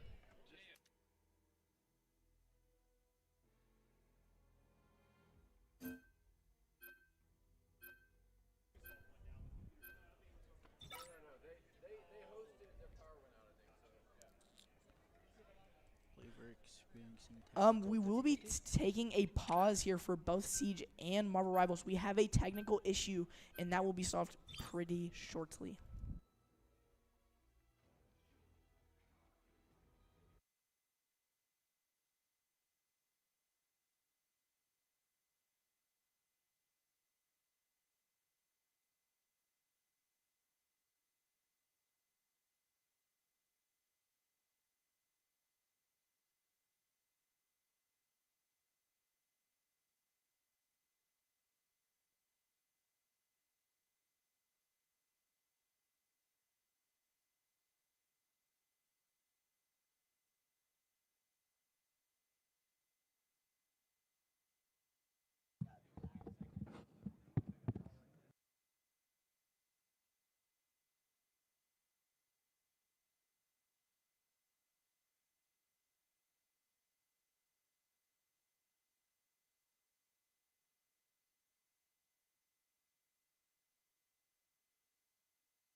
All right, we're in. Testing, testing, testing. My phone is still on the game. Hello? All right, going back into round 3 after some tech issues, we do go back to these bans and seeing if some teams will change up what bans they had selected, and it does not look like that. It looks like they do the same ban as they did. A Salina ban for Moon Knight and the Sequoyah ban for the Thing. And I think the Thing ban was a smart ban because the Thing on a convergence map especially will just push everyone off the point, leading them to take that back. And especially when you're defending, you do not want a Thing just barreling through your front and back line. That is the worst thing to happen. Also, I'd like to also add they have a Spider-Man, not Iron Man on their team, which the thing is. Oh, No. my bad. Golf.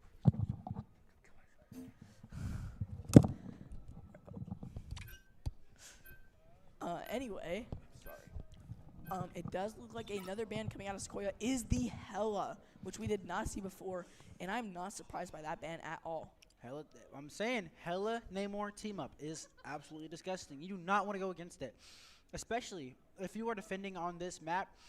The way this convergence maps work is the first point that you must capture is very enclosed, and that is the perfect place to put down that anti-heal.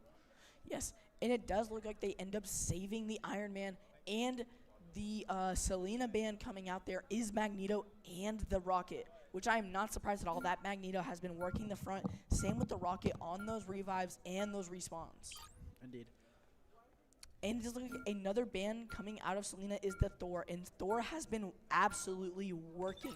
And then they saved the Emma Frost, or wait, Emma, right? Emma Frost, yeah. Yeah, okay. thought it was Emma Snow. Top-notch team Same. to win this one.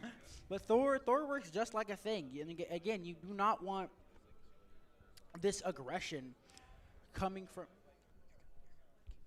Oh, you do not want this aggression coming from this enemy team. You don't want this constant pressure, and it's good to set a tempo by banning the Thing and the Thor.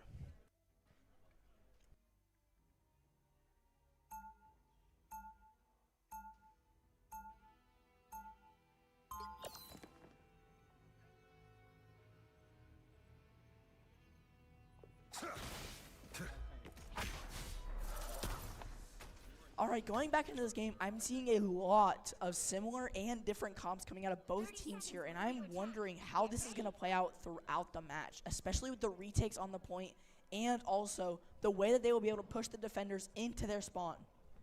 The thing I like about this comp, and I'll get into it a little bit, but the way each comp is set up perfectly fits what you want to do when you're on each side. And I also want to point something out. Zyverns is also doing a great job playing his tank role, and I wonder if he will be switching on and off with how aggressive he has been in past matches. Because as we have seen, he's been getting really aggro on that front line whenever it is needed. And I mean, sometimes him and his other tank are switching off. And I also wonder what Fish King will be doing with his Emma Frost. I would like to just give some credit to Zyverns. I mean, he has been absolutely popping off with that string. And the way he plays that now, perfection. Exactly. Yeah, Brody and I have played against Sirens before. He's really great at what he does in this game. Exactly.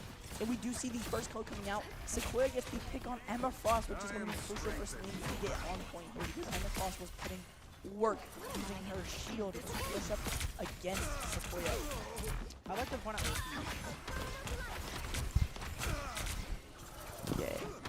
point out with each different comp, we can see Sequoyah has a Wolverine and an Iron Man, which is really good. This Wolverine can draw the enemy team in by grabbing them and then putting them right in the middle of this giant circle of the side. But also on the Salina side, we have a Squirrel Girl, which is extremely Squirrel Girl and a Blade, which are both really good. Squirrel Girl with this map has a really long sight line to just fire her ankles into, and then Blade being able to set this tempo and challenge right at this time. Yes, and another thing I want to notice about the tempo is that Blade and Squirrel Girl will be setting the main tempo, and Emma Frost will be securing the tempo throughout the game.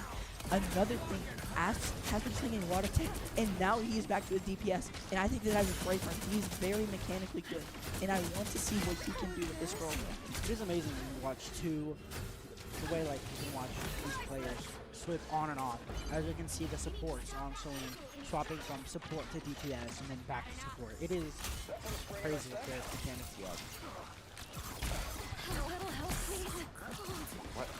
And we do look at some of the top left and rights of the screen. We do see some colors telling us that some ults are charged up. And I'm wondering when and where they will be using these ults. It's either going to be, I think, at the crucial points where they are in a choke point, on point, trying to get them off point. And we do see a Blade and Emma Frost ult coming out here, which I think is good synergy between the two. And an Invisible Woman ult. And they still have mortals to come. And a great Iron Man ult on, getting a triple kill. Crazy on counter. point. Yeah, excellent ults, excellent trades. That Iron Man ult was also great for countering that Invisible Woman ult that was there. Yes.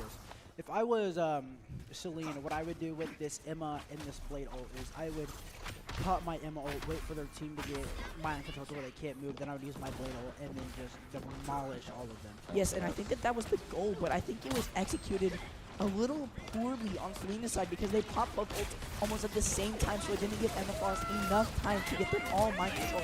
And we do see a Struggle ult and a Rocket ult on the point here, trying to establish dominance on this point, setting the tempo.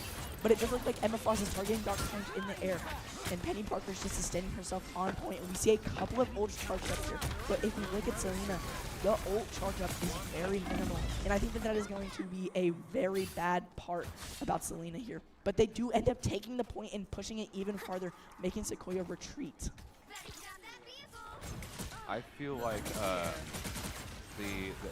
going back to earlier when we were talking about the Emma Frost and Blade ult combo, I would love to see this at some point in this game.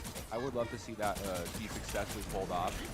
I think that would be really, really interesting to watch. And I agree. Those two ults would have great synergy if done correctly. Yes, and as we do see on this map that you can make cover by shooting the black symbiotic areas, which what Emma Frost was doing was creating cover for her to delay the way that they're shooting at her, making her stay at full health at all times. And it doesn't look like they are getting far into this, but Penny Parker does have all of her nests down, which is delaying a very good amount of time. But this Emma Frost is just working and working that front line.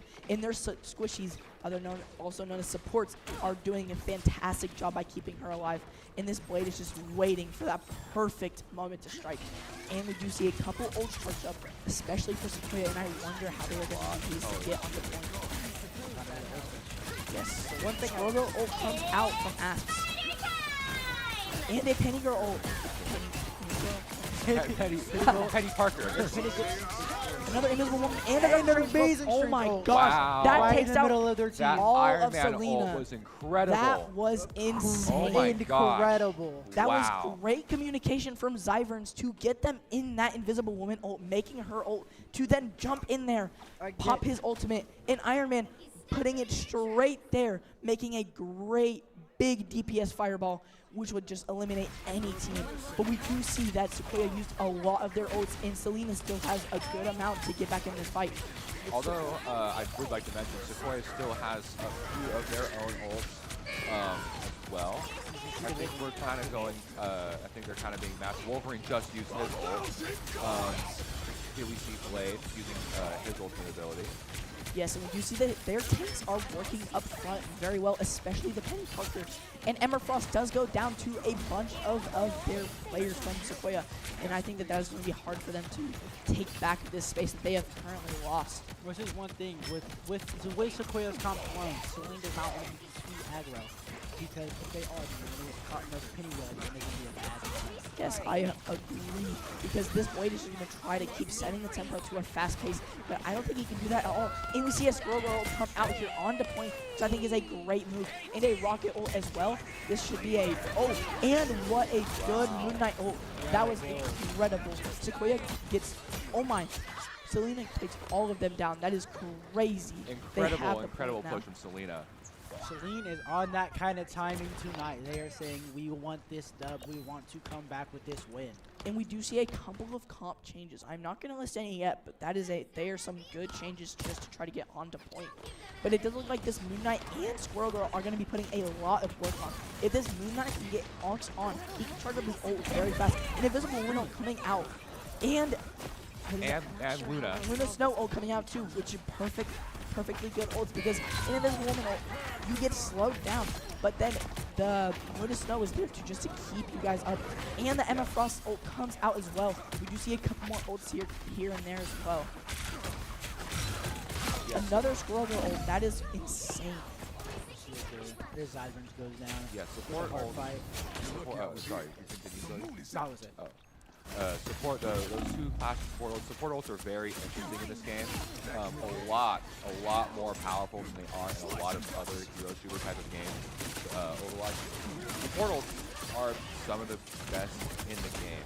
Would you guys kind of agree? Yeah, but I'm sorry to interrupt, but as you can see, Blade is absolutely working Sequoyah down. We do see two amazing ults. We say Doctor Strange and a Iron Man ult, but Iron Man only gets 2 kills off of his ult, causing Sequoyah to still stay in this game with Salina. And Salina is currently using all of their ults trying to make sure they can push the point even further. Iron Man is trying to do his job by putting in work, getting everyone low, trying to see if his Captain America and Bucky can get on that point. Another pick coming from Iron Man, making Salina a 5v2 on the point. Doctor Strange and Moon Knight ult coming out on point. Right there, wow. And Invisible Woman to counter the Moon Knight ult. That is good teamwork right there. Rocket trying to tap. Good teamwork. And that ends up getting Sequoyah. Almost. Oh, Emma ult right there. Fighting for her life. Let's see if Moon Knight can tap. Trying that. I don't think he can. Wow. And another vicious dub for Sequoyah. I have noticed with these games that the way Sequoyah works is they wait till the last possible moment and then they just absolutely dominate. Yes. Really saving up their energy, kind of building up that momentum and just releasing it all there right at the end, kind of giving it their all. And I wonder if we'll see any comp changes coming out, because I know that we can see, but I don't want to disclose any information. But it looks like these changes are going to help them a lot with taking these points. And I think that it is so very smart about what they're changing. Definitely. One thing I would like to point out, when I play Blade or just any Blade, the one thing that makes Blade mains mouths water is any support that is just left by themselves, because Blade does so much damage so fast that he is literally like a human blender. He just disintegrates anybody. So if you have no heals, you're cooked. Yeah. Yeah. Blade can do a lot, but he needs a good support and some good healing to back him. Indeed. To be able to do his job. Yes, I agree. Now on the switch here, where Salina is going to be the defenders and Sequoyah is going to be the attackers. What do you guys think is going to happen most with Salina trying to defend Sequoyah from getting on point? Because I know in past games we have seen that Sequoiah's aggression is just non-stop, making sure that they get on point, using their ults to get on there, and just overall great teamwork. And Salina has been being punished because of that, because they use their ults too early sometimes, causing them to take and lose the space at the same time. I've seen some support ults being done a bit too early by Salina.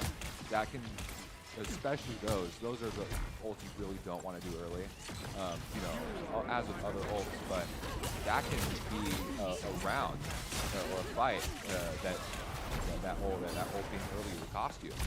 Definitely. And if I was Salina, the way I would want to hold, especially knowing Sequoyah and how aggressive they are, I would want good tempo setters, good supports, and a lot of maintains for a lot of. Yes, I agree with both of you, but we do see that we see a really early ult charge and usage coming out of apps on the Squirrel Girl, and he has not been disappointing on the Squirrel Girl. I mean, he has been setting a good enough tempo to get his tanks and his Moon Knight in there, trying to deal as much damage as possible. We do see Iron Man come down, Angela getting in the front line, diving on the Squirrel Girl, Squirrel Girl going down. Moon Knight has uses his ult. Angela's getting farther in. She is in the back line on point. What a great position by Angela, but she goes down to Emma Frost.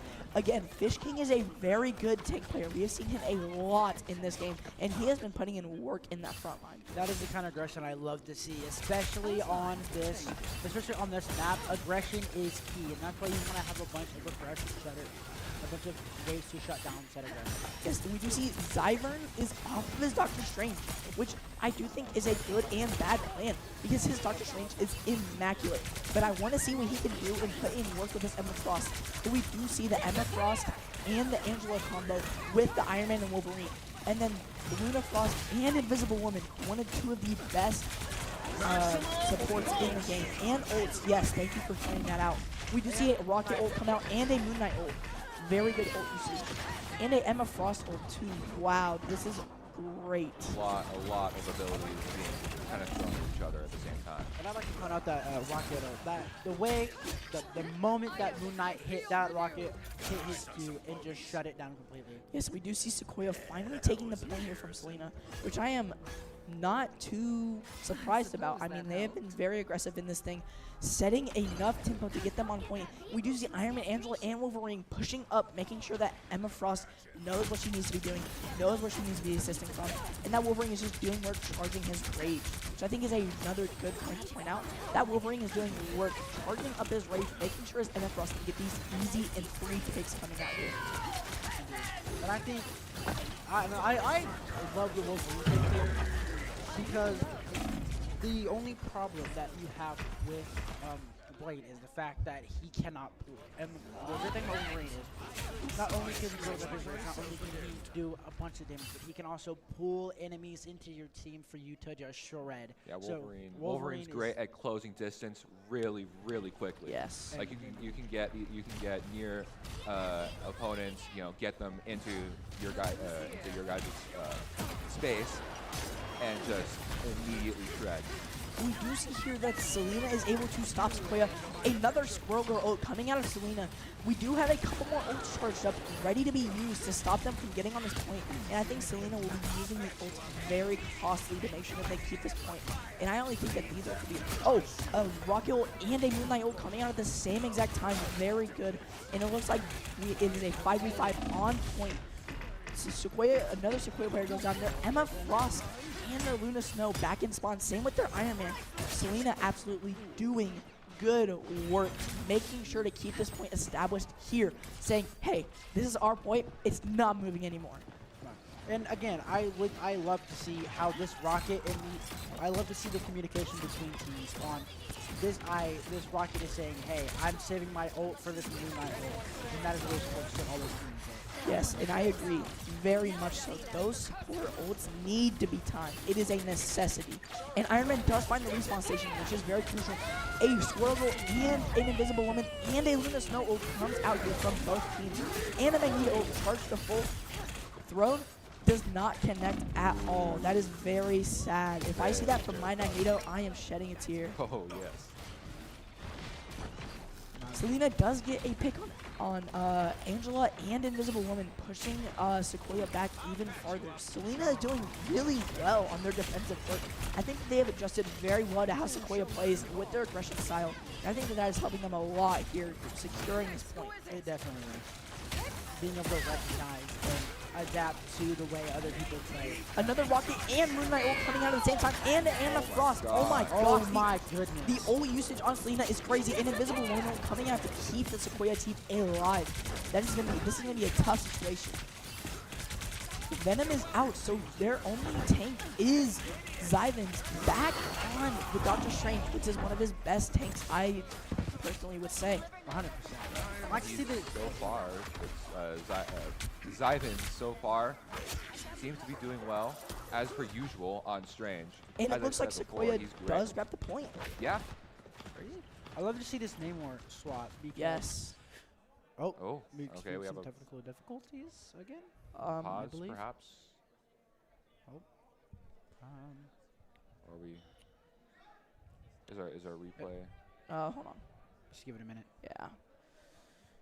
Technical difficulties on the Marvel Rivals side. This game always has technical difficulties. Coming from the team who plays Rivals a lot. One of the players who plays Rivals a lot. This game is always crashing. Our teammates always crashing. Something's always going wrong. Yeah, it's very easy to crash game. But if we look in-house at our left screen, we do see Jinx and Bixby playing in the state championship for Rainbow Six Siege. I know. That's why I said in-house. And Jinx is up 5-0 against Bixby.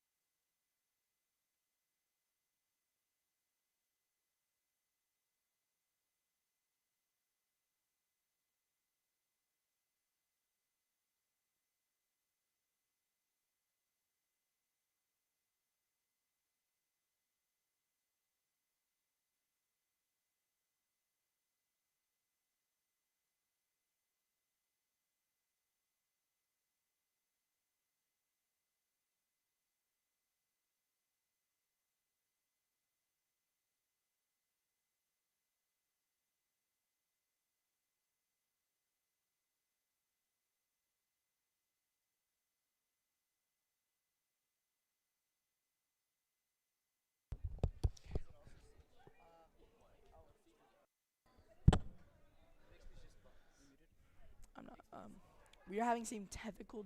Oh, we are having some technical difficulties on the Marvel Rival side, and we have some people checking it out to see what is going on. It looks like a lag, or the game itself is frozen. Should be back in a couple minutes.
Okay, so actually the problem was us. On our end, we could not see what happened, but from our amazing coaches, they have told us that Salina won the round, and we were not able to see that, which I am so actually kind of upset about. I really Yeah. wanted to watch that game finish out. It It was was back and forth the entire Really, time. really interesting. Back and forth, crazy set tempo. And then Salina finally taking that dub after getting constantly 3-0'd. But it is Yes. amazing to see this. And I think Salina is actually finally adjusting to how Sequoyah is playing, and I'm really liking that. Yes, I'm kind of rooting for Salina now. Yeah, I mean, I'm still kind of mixed. I mean, they're Yeah, both mixed, really, but- really well teams. Their tanks and their supports, not to mention also their DPS ults, crazy timing on those. Yeah. Those ults have been used amazingly throughout this set. Yeah, And I think incredible. that we are gonna keep seeing that as we go through this match. I think Owen's absolutely right. This game, this final has been absolutely amazing to watch. Yes. And we will come back to you whenever the match starts.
Oh, we are back. Commentating rivals with this Salina Sequoyah. Incredible match that has been going on between these two schools. Yes, and it looks like we're playing a Convoy on Spider Island, and that is a very open map with a lot of long angles, but there's a lot of twists and turns to this map, and it looks like we have the same bans as last, Moon Knight and Thing, and then we have a save on Jeff coming out of Sequoyah, and a ban on Rocket for Salina. And then for Salina, we have a save on Moon Knight. And I think that that Moon Knight save is going to be crucial. Indeed. And with this map, there's tons of high ground, both Spider Islands maps. So if I was one of our teams, then I would be playing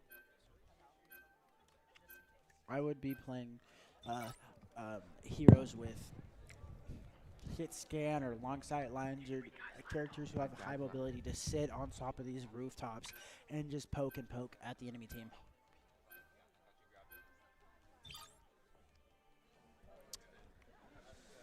And a Emma Frost and Blade ban coming out of Sequoyah. Very interesting. I know that Blade has been a absolute blender sometimes, but I mean, Salina might switch into the Wolverine. Who knows? I mean, it might happen. It might not happen. We just have to wait and see. And it looks like a Squirrel Girl saves come out of Salina, and I think that is great because Monkey Danica is very good mechanically, and if he has that Squirrel Girl, he can put in absolute work on that back line. Now we are getting the hero confirmation. Hello? Oh, we're mudded. What just happened?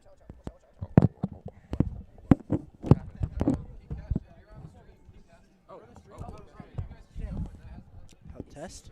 Test? All right. Hello? We're on Hello? stream.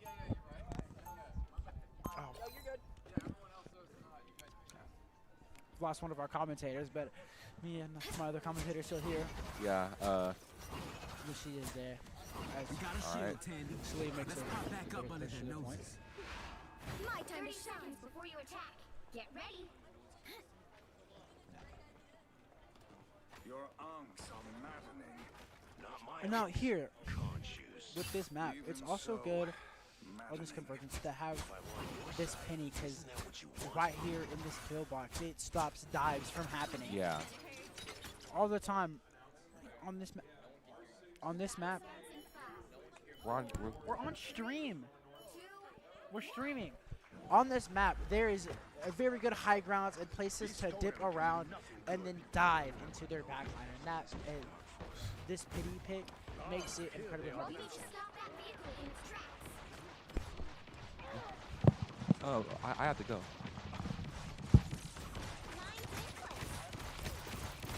You can see here that this pity dominates this front line as well. As they're straight, they are holding their own. Magneto just wrapped up that blue weapon. You see his cloak and dagger, shooting out these boxes, blinds it into. Ooh, and Penny gets grappled into their team. Penny gets low. Can he die here? No, Wolverine. Oh, Wolverine almost dies there. I mean, these healers are top level. I mean, look at these healers. Fireworks. You These, know what to do, Spider? the heals that they are receiving are absolutely amazing. Shout out to have healers like this. You see Penny with Penny's work team this is Magneto. Namor tries to run. They should score.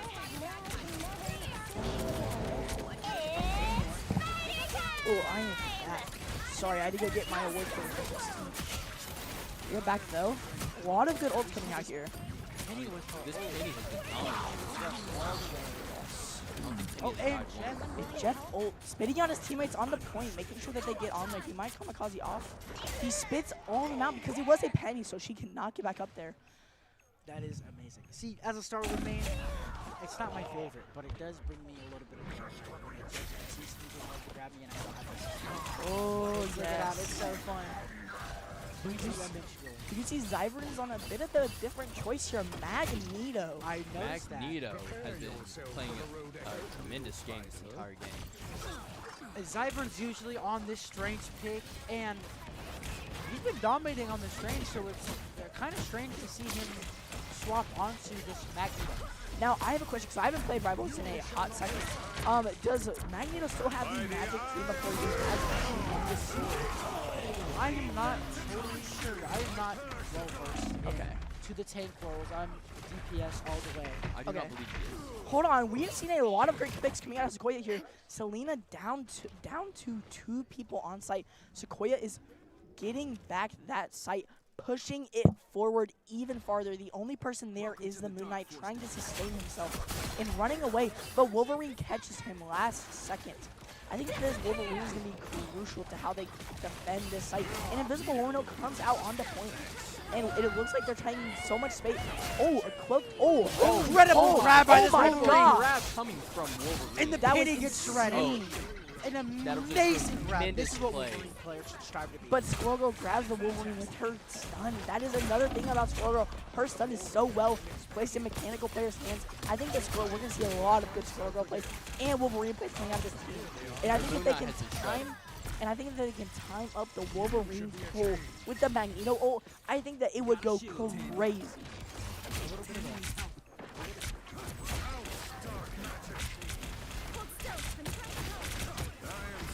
This is a very good and fast dive comp. Pulling the Venom, Jeff, Magneto, and the Cloak and Dagger with the Human Torch. Human Torch getting a pick onto, who's that? Moon Knight, which is a crucial pick coming out here from Sequoyah. And again, I would like to point out 2 things. One, I love how this team can switch on and off. They are just like that when it comes to switching up their comp. And also, Human Torch pick is really good here. His, shoots out a... Jeffel comes out, sorry to interrupt. Wow. Really incredible thing. The way Human Torch works is if you hit an RG, you throws down a flame ball that if you can connect it, you can press Y. And it's really good for close-up groups. And here we see a really good straight ult like set. It's a day. But his one of his abilities is really good. Oh, and he hits an ult. Human Torch. But ultimate. Human Torch does go down. Sequoyah is off the board. Wow. Wait, how do you say it again? Salina. Salina. Beautiful round. We just got what? Beautiful round coming out of Salina, if I'm correct. Yes. Okay. Perfect. Thank you. We did get corrected that it's Salina, not Salina. Oh. We apologize for that. Beautiful round though coming from Salina. This, again, I would say, is high-level Marvel Rivals. It's not Yes. pros, but it is very entertaining to watch. Yes. These are 2 of the best teams I've seen in a long time. These are very good teams. Yes, and I wonder if we will get any changes coming here from the comp selection, because these comp selections have been very good, especially so. Oh my, I'm blanking.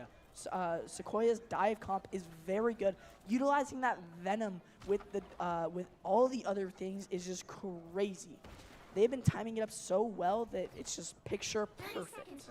Again, with that dive comp, the way it worked was when they are grouped up, that's where that dive comp really shines from Venom being able to use his ult and then grab a bunch of people in his ult, and then the Human Torch being able to just fire and fire into this giant group of the enemy team. Probably shouldn't comment. Yes. Khonshu is always listening. I am wondering what I'm wondering what Salina's gonna do here this round, switching from defense to attack, because they aren't running a necessarily dive comp. I would say it's more of a angle comp. I don't know. More of a hold. Yeah. I really like this ability usage from Groot. Yeah, Groot is creating a lot of movement for this Doctor Strange. He just can't get a good angle onto this team. And Groot is also a very good player here, especially by Zyverns, a very good mechanical DPS and tank player. We have seen him a lot. So he keeps all 3 of the roles this game, and he has done amazing in all of them. But he does go down to Magneto, though. I mean, these healers are absolutely amazing. Anytime players need any heals, it's like a habit. Yes. And you do see Coach Gray's favorite support, Adam Warlock, on the field. That was something I was going to point out. Again with Sequoyah, I have noticed when they're in kind of a bind, they hit that Jeff and Adam Warlock swap. Yes. We see that a lot. We see we see a Doctor Strange on the point here, but Doctor Strange does go down, and the portal does close, leaving Salina on the point, pushing it to the kill zone, and it does look like Salina is pulling it away. 3 of Sequoia's players being dead, and they just... Wow. That was a great exchange of plays coming from these two teams. I believe Salina will take this dub. Going into Game 5 on the reset between Salina and Sequoyah. Monkey D. Nika coming Monkey at Nika Pimpy. taking the Yes. MVP. This is well deserved. A very good DPS player with amazing aim on all of these DPS players. And it is going into Game 5 2-2, tied up. And didn't I say that this was going to overtime at the start of this? You did. These two teams have been working and striving for this victory. Yes, we do see a SVP on the Bucky, and Bucky was doing work for what he could, and I think that he is well deserved that SVP. But still, Monkey Danica is a very good aimer whenever it comes to doing that stuff, especially on the DPS. With the Moon Knight, those ults are timed up perfectly, and I want to see what he's going to do going into Game 5, especially with Zyverns here, a amazing tank player. Monkey Danica is... It's crazy because these two team captains are so unbelievably mechanically sound. Yes. I mean, you got to think what's going through their brain while they're calming all this. Oh, yeah, I bet it's just flooded comms all the time. And, I mean, flooded comms is bad and good, but especially in Marvel Rivals, I think a lot of comms goes a long way. I know that a lot of good players, especially on their tanks, are like, hey, look at this, look at this. Hey, he's low, let's push this, let's push this. Hey, let's get our backline pushed up. Let's make point fast as possible. Definitely. Like, I know the point is a crucial point on how tempo is set. If you want that point to go fast, your tempo needs to be as high as possible, and that means that that means that your tanks need to be absolutely calming their heads off. But going into Game 5, I wonder if the comms and the tempo will switch for both teams, knowing that this is the last game. And I wonder if their tempos will change to be the opposite. I wonder. You know, and coming from a person on the Marvel Rivals team, I can tell you the Marvel Rivals room gets very loud. Yes. There is constantly screaming, and I'm sure people in house have heard of the screams and the excitement coming out of these two competitors.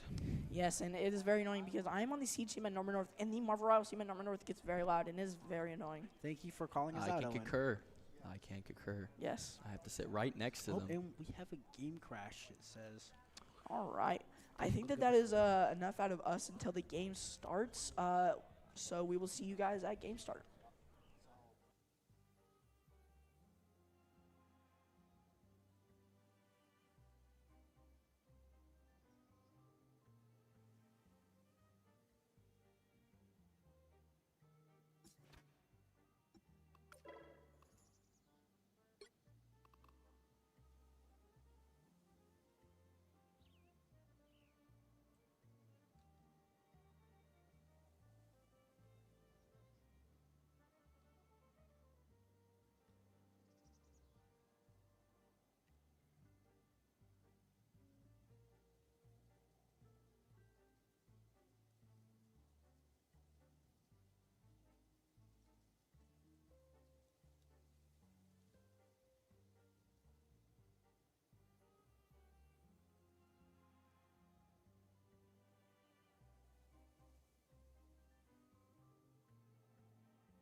3.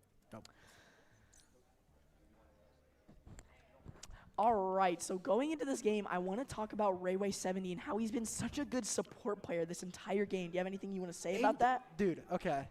Ray 70 in these beginning matches, when they were just going against Salina like a couple hours earlier, his Jeff the Tank is absolutely insane. Not Yes. Jeff the Shark, not Jeff the Tank. Jeff the Shark. But he's an insane Jeff main.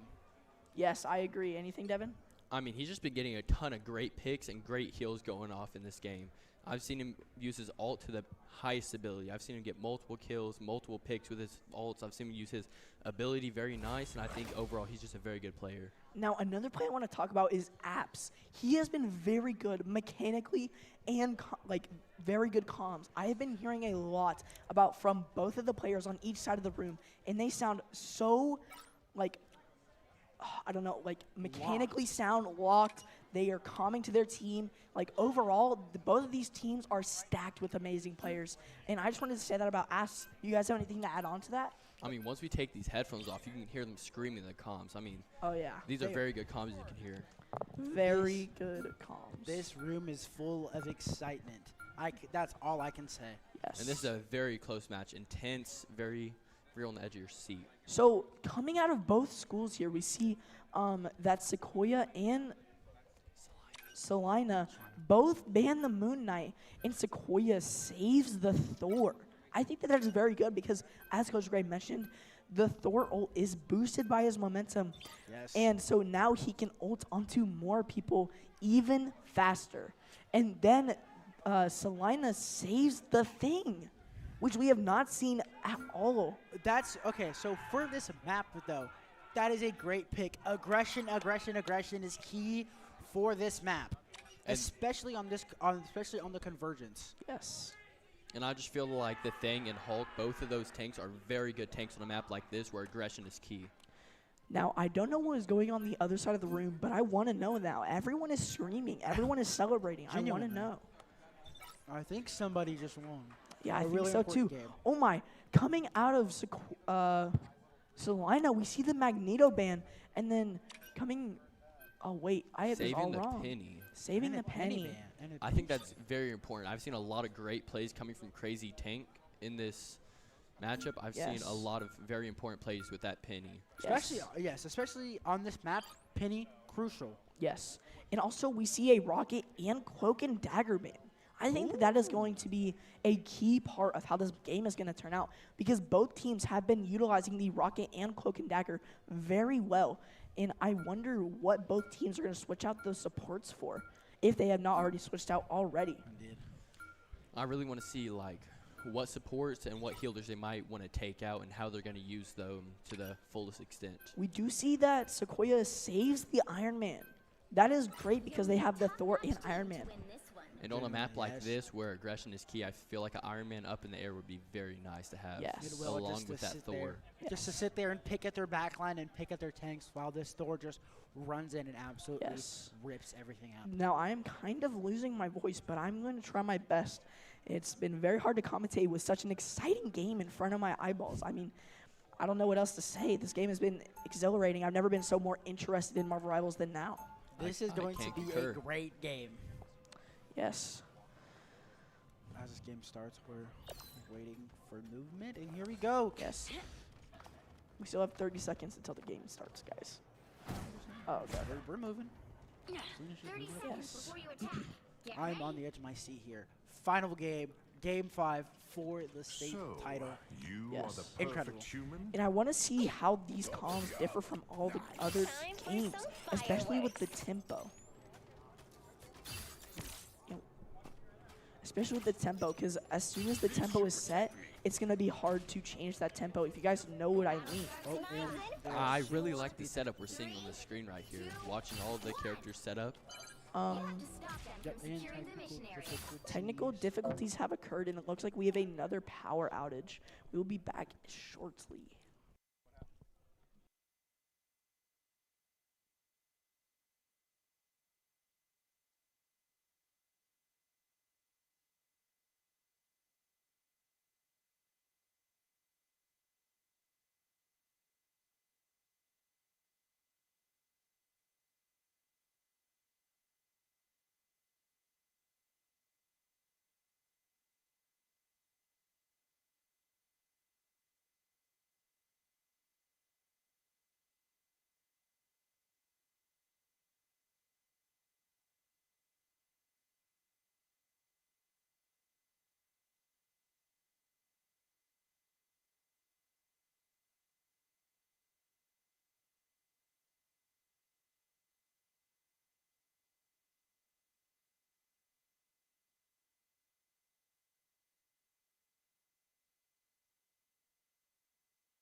Doom must be Hello? a broken man to be so Hello, we are careless with so many back. lives. This is gonna hurt. All right, coming back into this game after some technical difficulties. Again, Sequoyah is attacking and Salina is defending here.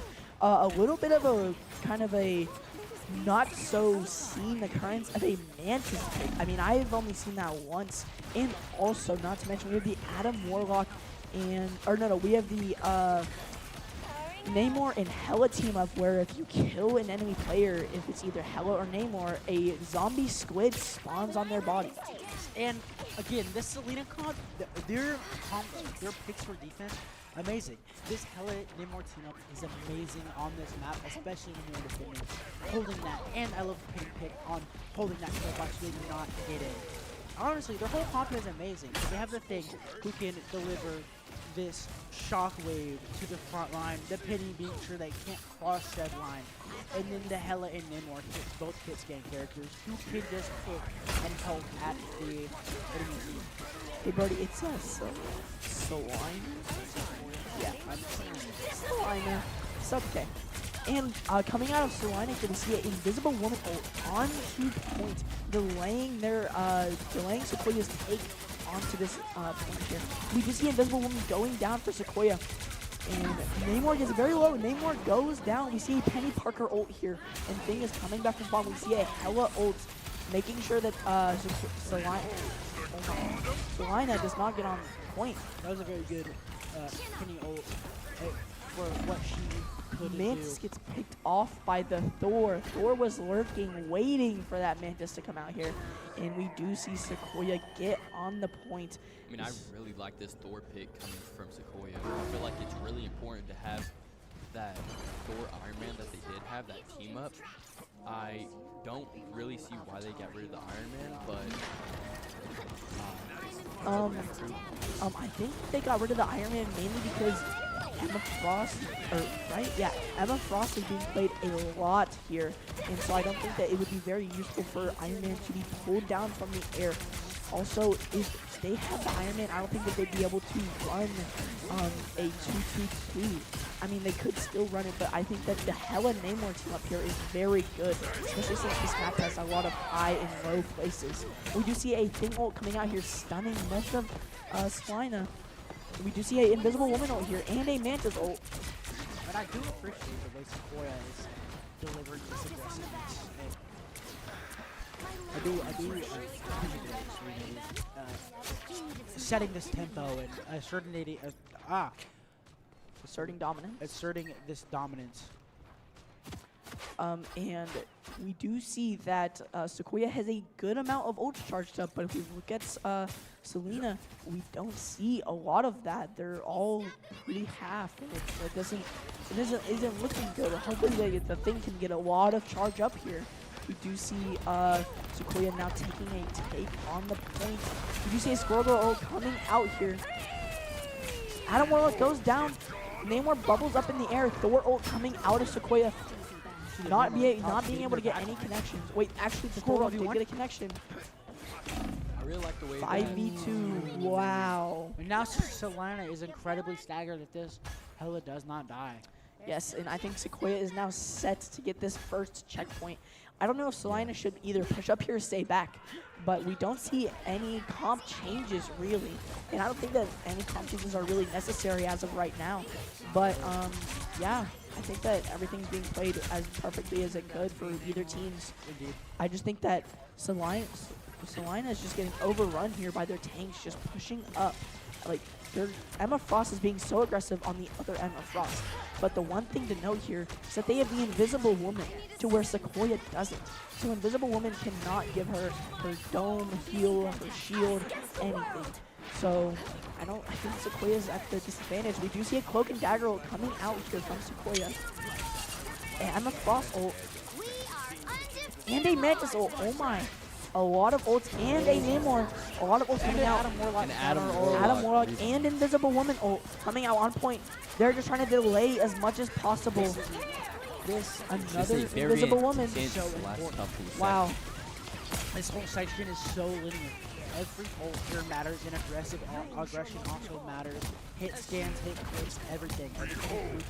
A Thor ult coming out. This is important. Does not connect. I really like what I'm Wait, seeing actually from did. It got the Squirrel name more. It got the name more. That's really good, actually. Sequoiah's getting very good picks here onto Salina. I love what I'm seeing from Squirrel Girl, getting this chip damage in and just doing a ton of damage overall. There we go. And Sequoyah gets the first round. Now, Wow, if that so- was insane. A 5-minute half, and they had 2 minutes and 30 seconds left to get that point, and they got it all the way. I wonder if there will be any comp changes out of these lines. I mean, both of these lineups have been great. The only thing I would like to say is that Sequoyah had a very good comp for attacking this on this point. And I think Salina is going to have a hard problem getting that enough momentum to get past that first checkpoint. Because to me, I feel like that getting to the first checkpoint on this map in particular is very hard with how you have to hold the very start of the round. Because it is in that dome. And I wonder if we see a lot more team-ups here coming out of both lineups. And I wonder how they will prepare for the opening start here. Because I think the opening start will set most of the tempo leading into the rest of the round. I'm slightly confused with some of these switches that the team made. People think they can see right through me. I bet you've heard that I before, too, I Emma. have been very, and I feel like it'll be very hard for Salina to make this a win. Yes. Well, It's still possible, and it could go into overtime, and Salina could snatch the victory out of the jaws of defeat. Yes. I'm really excited to see what these teams will do with this next round. Yes, I agree as well. And noticing some of the composition changes are a little different, as you were about to state. I just didn't want to give anything away, knowing that they can hear us possibly. Going into this point, doesn't look like Sequoiah's getting very aggressive at all. It looks like they're just holding back, making sure they cannot get onto the point. I really like what I'm seeing with this Doctor Strange staying in the front, holding his shield while he gets healed by both his healers, and he has people in the back line just berating with attacks there from him.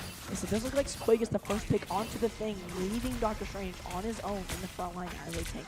But we do see the Scarlet Witch and Doctor Strange team up, which is very useful going into this later segment of this round. And Sequoia is doing a great job of holding this, what is called a kill box, Yes. to be sure that that Salina does not get into their entry point. Yes, and it looks like Sequoiah's playing very well. That tank, the thing is just running in there and almost giving up his life and then staying alive. And I think that is hurting the Salina attack very much so. And I think that this Emma Frost is contributing a lot, helping that Thor build up his ult charge and letting them not take a lot of space here. Yes. We do not see a lot of changes other than Doctor Strange over Penny, and we do see the Scarlet Witch team up, which I think is a phenomenal choice here. But I do think that it is not it's more of a defensive or a domination team up. Well, also something I noticed that they did switch out the Venom for the thing, and I really like what I'm seeing with this Venom. Yes, this Venom is very good. But he's holding his weapon and waiting for his perfect chance to dive. And I thought he was going to take right there. He's gonna play it. I really like that rotate. That's a good spot for Venom to sit, because he can dive up and hit that backfire when his team reaches that little front. Both Invisible Woman ults coming out here. We do see a lot of ult charge. And we do see a Thor ult and a Squirrel Girl ult and a Cloak and Dagger ult. Oh my color show out of all of these ults. This is a battle in itself. They are just brawling and attempting to win this fight. I really like what I'm seeing from this Thor. This Thor is doing a great job of getting into other teams' enemy line, and they're doing a great job of that Thor just taking out that Doctor Strange and some of their DPSs. I feel like he's doing a lot of good by focusing their tank. We do see a change here to a Daredevil. And for people in the audience and on the stream, Daredevil is a blind character, so that's why whenever we switch to his perspective, everything is purpled out. It is because that is his main thing in the comics and in the shows, that he is a blind character, so they have to make a UI that looks different. And I think that is very cool in its own self. But Jeff gets a bad ult here. He does not get anyone because everyone stepped up on this ramp where Jeff could not go. And Scarlet Witch isolates one of the tanks, and that would be the Thor. Scarlet Witch is doing a great job of taking out Adam the- Warlock arrived into a Doctor Strange ult. Oh my gosh, absolute could be point bloodshed. take. Wow, Sequoyah holding off that point take. that was really close. crazy. This is an amazing game so far. Yes, a great ult charging from both teams. We hear the comms on the right side of the room. Absolutely screams coming out from both teams. And what They a got Scarlet ultimate from Witch. Scarlet Witch, a 5v3, 6v3 on the point. Will Salina be able to take this? Capture? Oh my gosh, it took forever and they finally got it. What a take. These teams are stacked. Pause. Oh, We had a great game crash, everyone. We technical will be difficulties happening. Back Technical momentarily. difficulties. We will be back.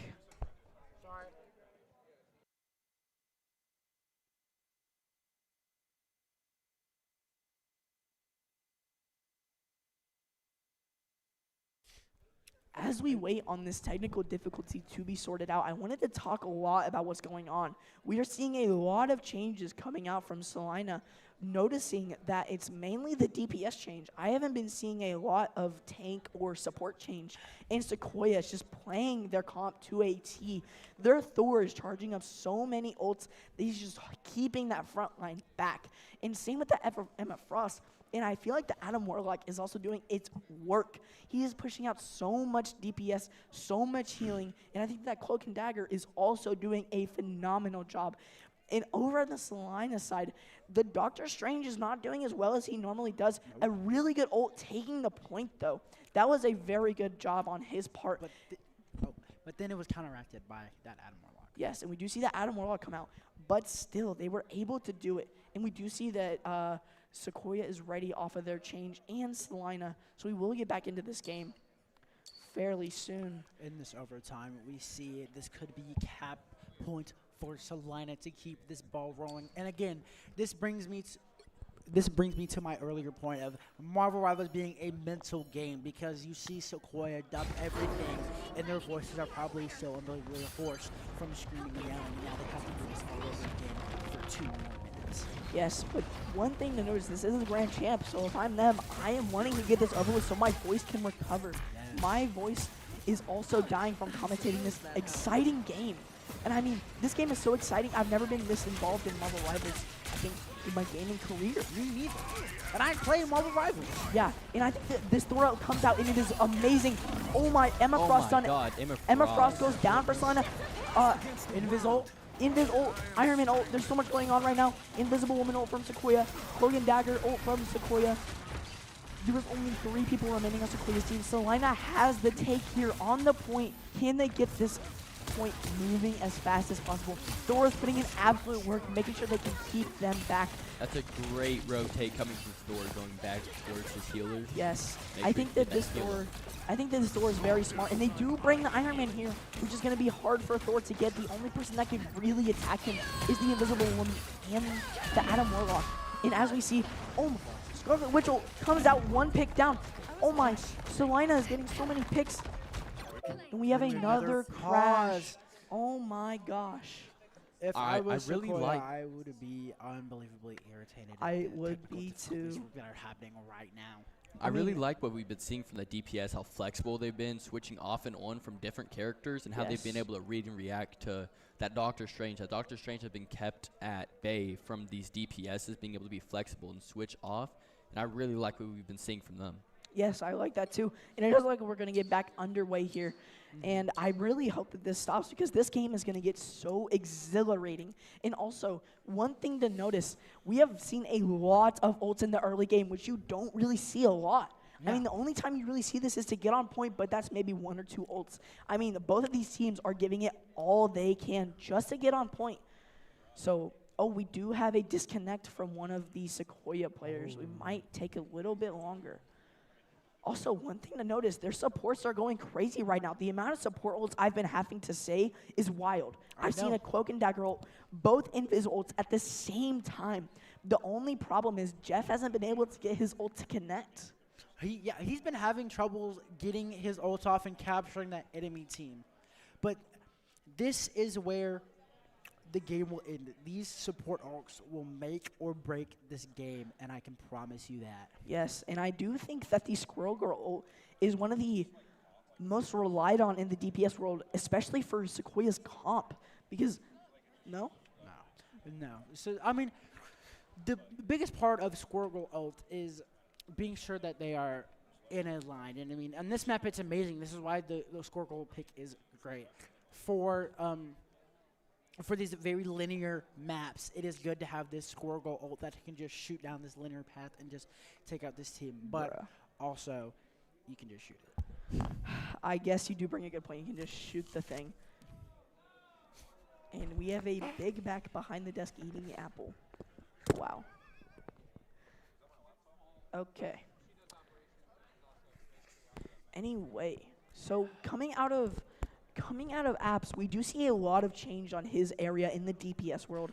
We see a lot more of the switching on and off, back and forth between different characters. Bro, you just muted me. Sorry, I just got rudely interrupted. But we do see him switching off of DPS a lot more than usual, and this is very.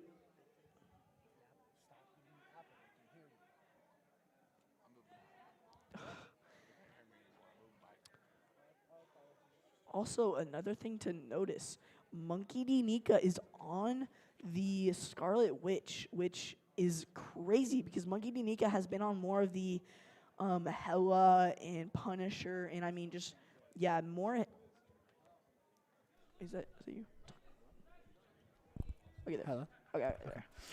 Yeah, Yeah. and that is crazy because he has been more on the hit scan characters, as you can say. Indeed, but also the advantage of having Monkey D. Nika on Scarlet Witch, she can be very mechanically good. Her ult, if you know how to place your ult right, is game changing. So I believe that's why Salina has put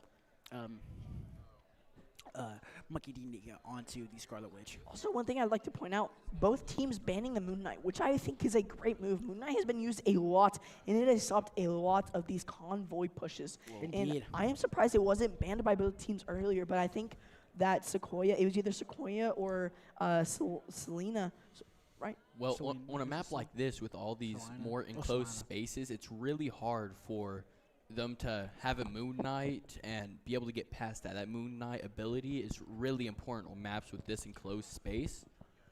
Yes, Moon Knight is deadly on this map, and you do not want to go against him. That is why both teams, I believe, have Yes. banned the Moon Knight. Yeah, and I think that they're not really as worried about the thing because I don't think the thing is as good on this map as usually other maps.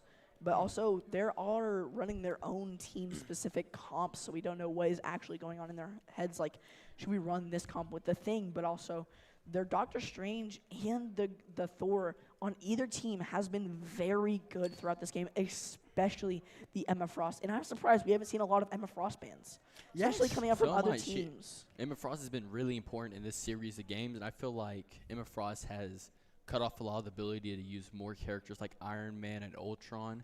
She's made it a lot Yes. harder to use Yeah. those. I do Great agree. point, Devin. Great point. Yes. All right, well, I think we will be taking a break until they get this technical issue figured out, but we will be back.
it appears that Sequoiah's player has connected back.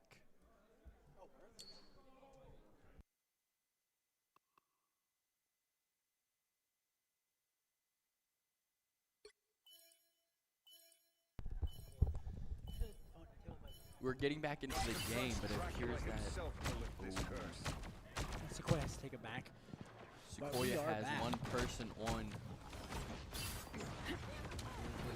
Thor getting back. All right. What guys are doing? It does look like this Emma Frost is getting very aggressive here on the point, trying to stop them from moving and getting to that checkpoint. Emma Frost is kind of getting melted down. Squirrel Girl ult comes out. Getting a heal.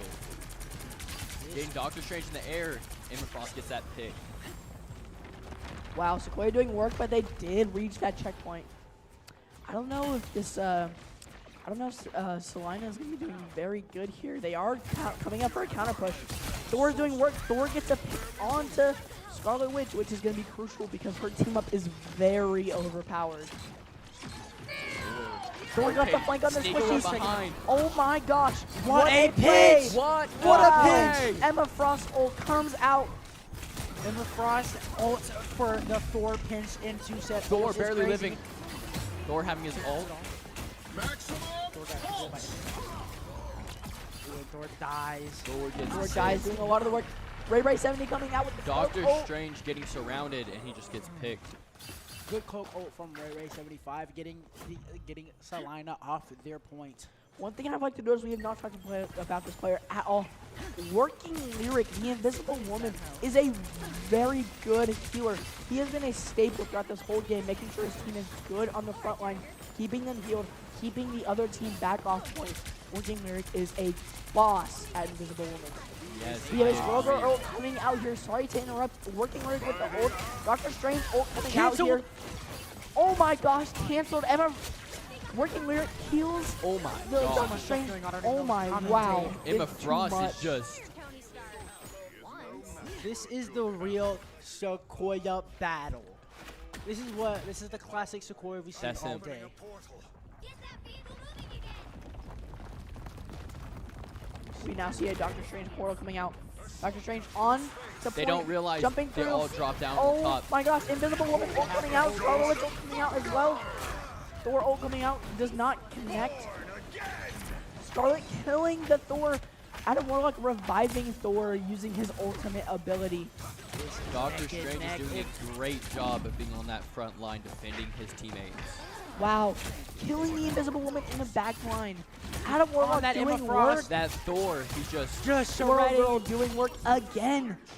Sequoyah This is keeping the might end points. it. Overtime. They're Wow. overtime. Jeff. Wow. Overtime. And that's that it. will That seal the is game. the That game. will seal the deal. Sequoyah. Wow. With all the technical difficulties that they have faced from just like the past 30 minutes, taking this dub. That was It an is insane insane. set of Marvel Rivals that I have seen. And not to mention, this is 1A, not even 2A. This is an incredible game coming from both teams, but at the end of the day, Sequoyah had that slight edge over Salina. Wow. Salina. Sorry, my apologies, y'all. But I do not think this is a game of who played bad. I feel like Wellheim and Zyverns dropping a 40 bomb on the game 5. Wow, what a performance out of those two. Not to mention the What Thor a dropping performance. 35 kills. absolutely amazing. I mean, And their 3 supports putting in work with those heals. And not to mention Salina having amazing teamwork as well. Doing a amazing performance with what they could do. Another great game. this Cloak is and Dagger with a 94% accuracy. This is the top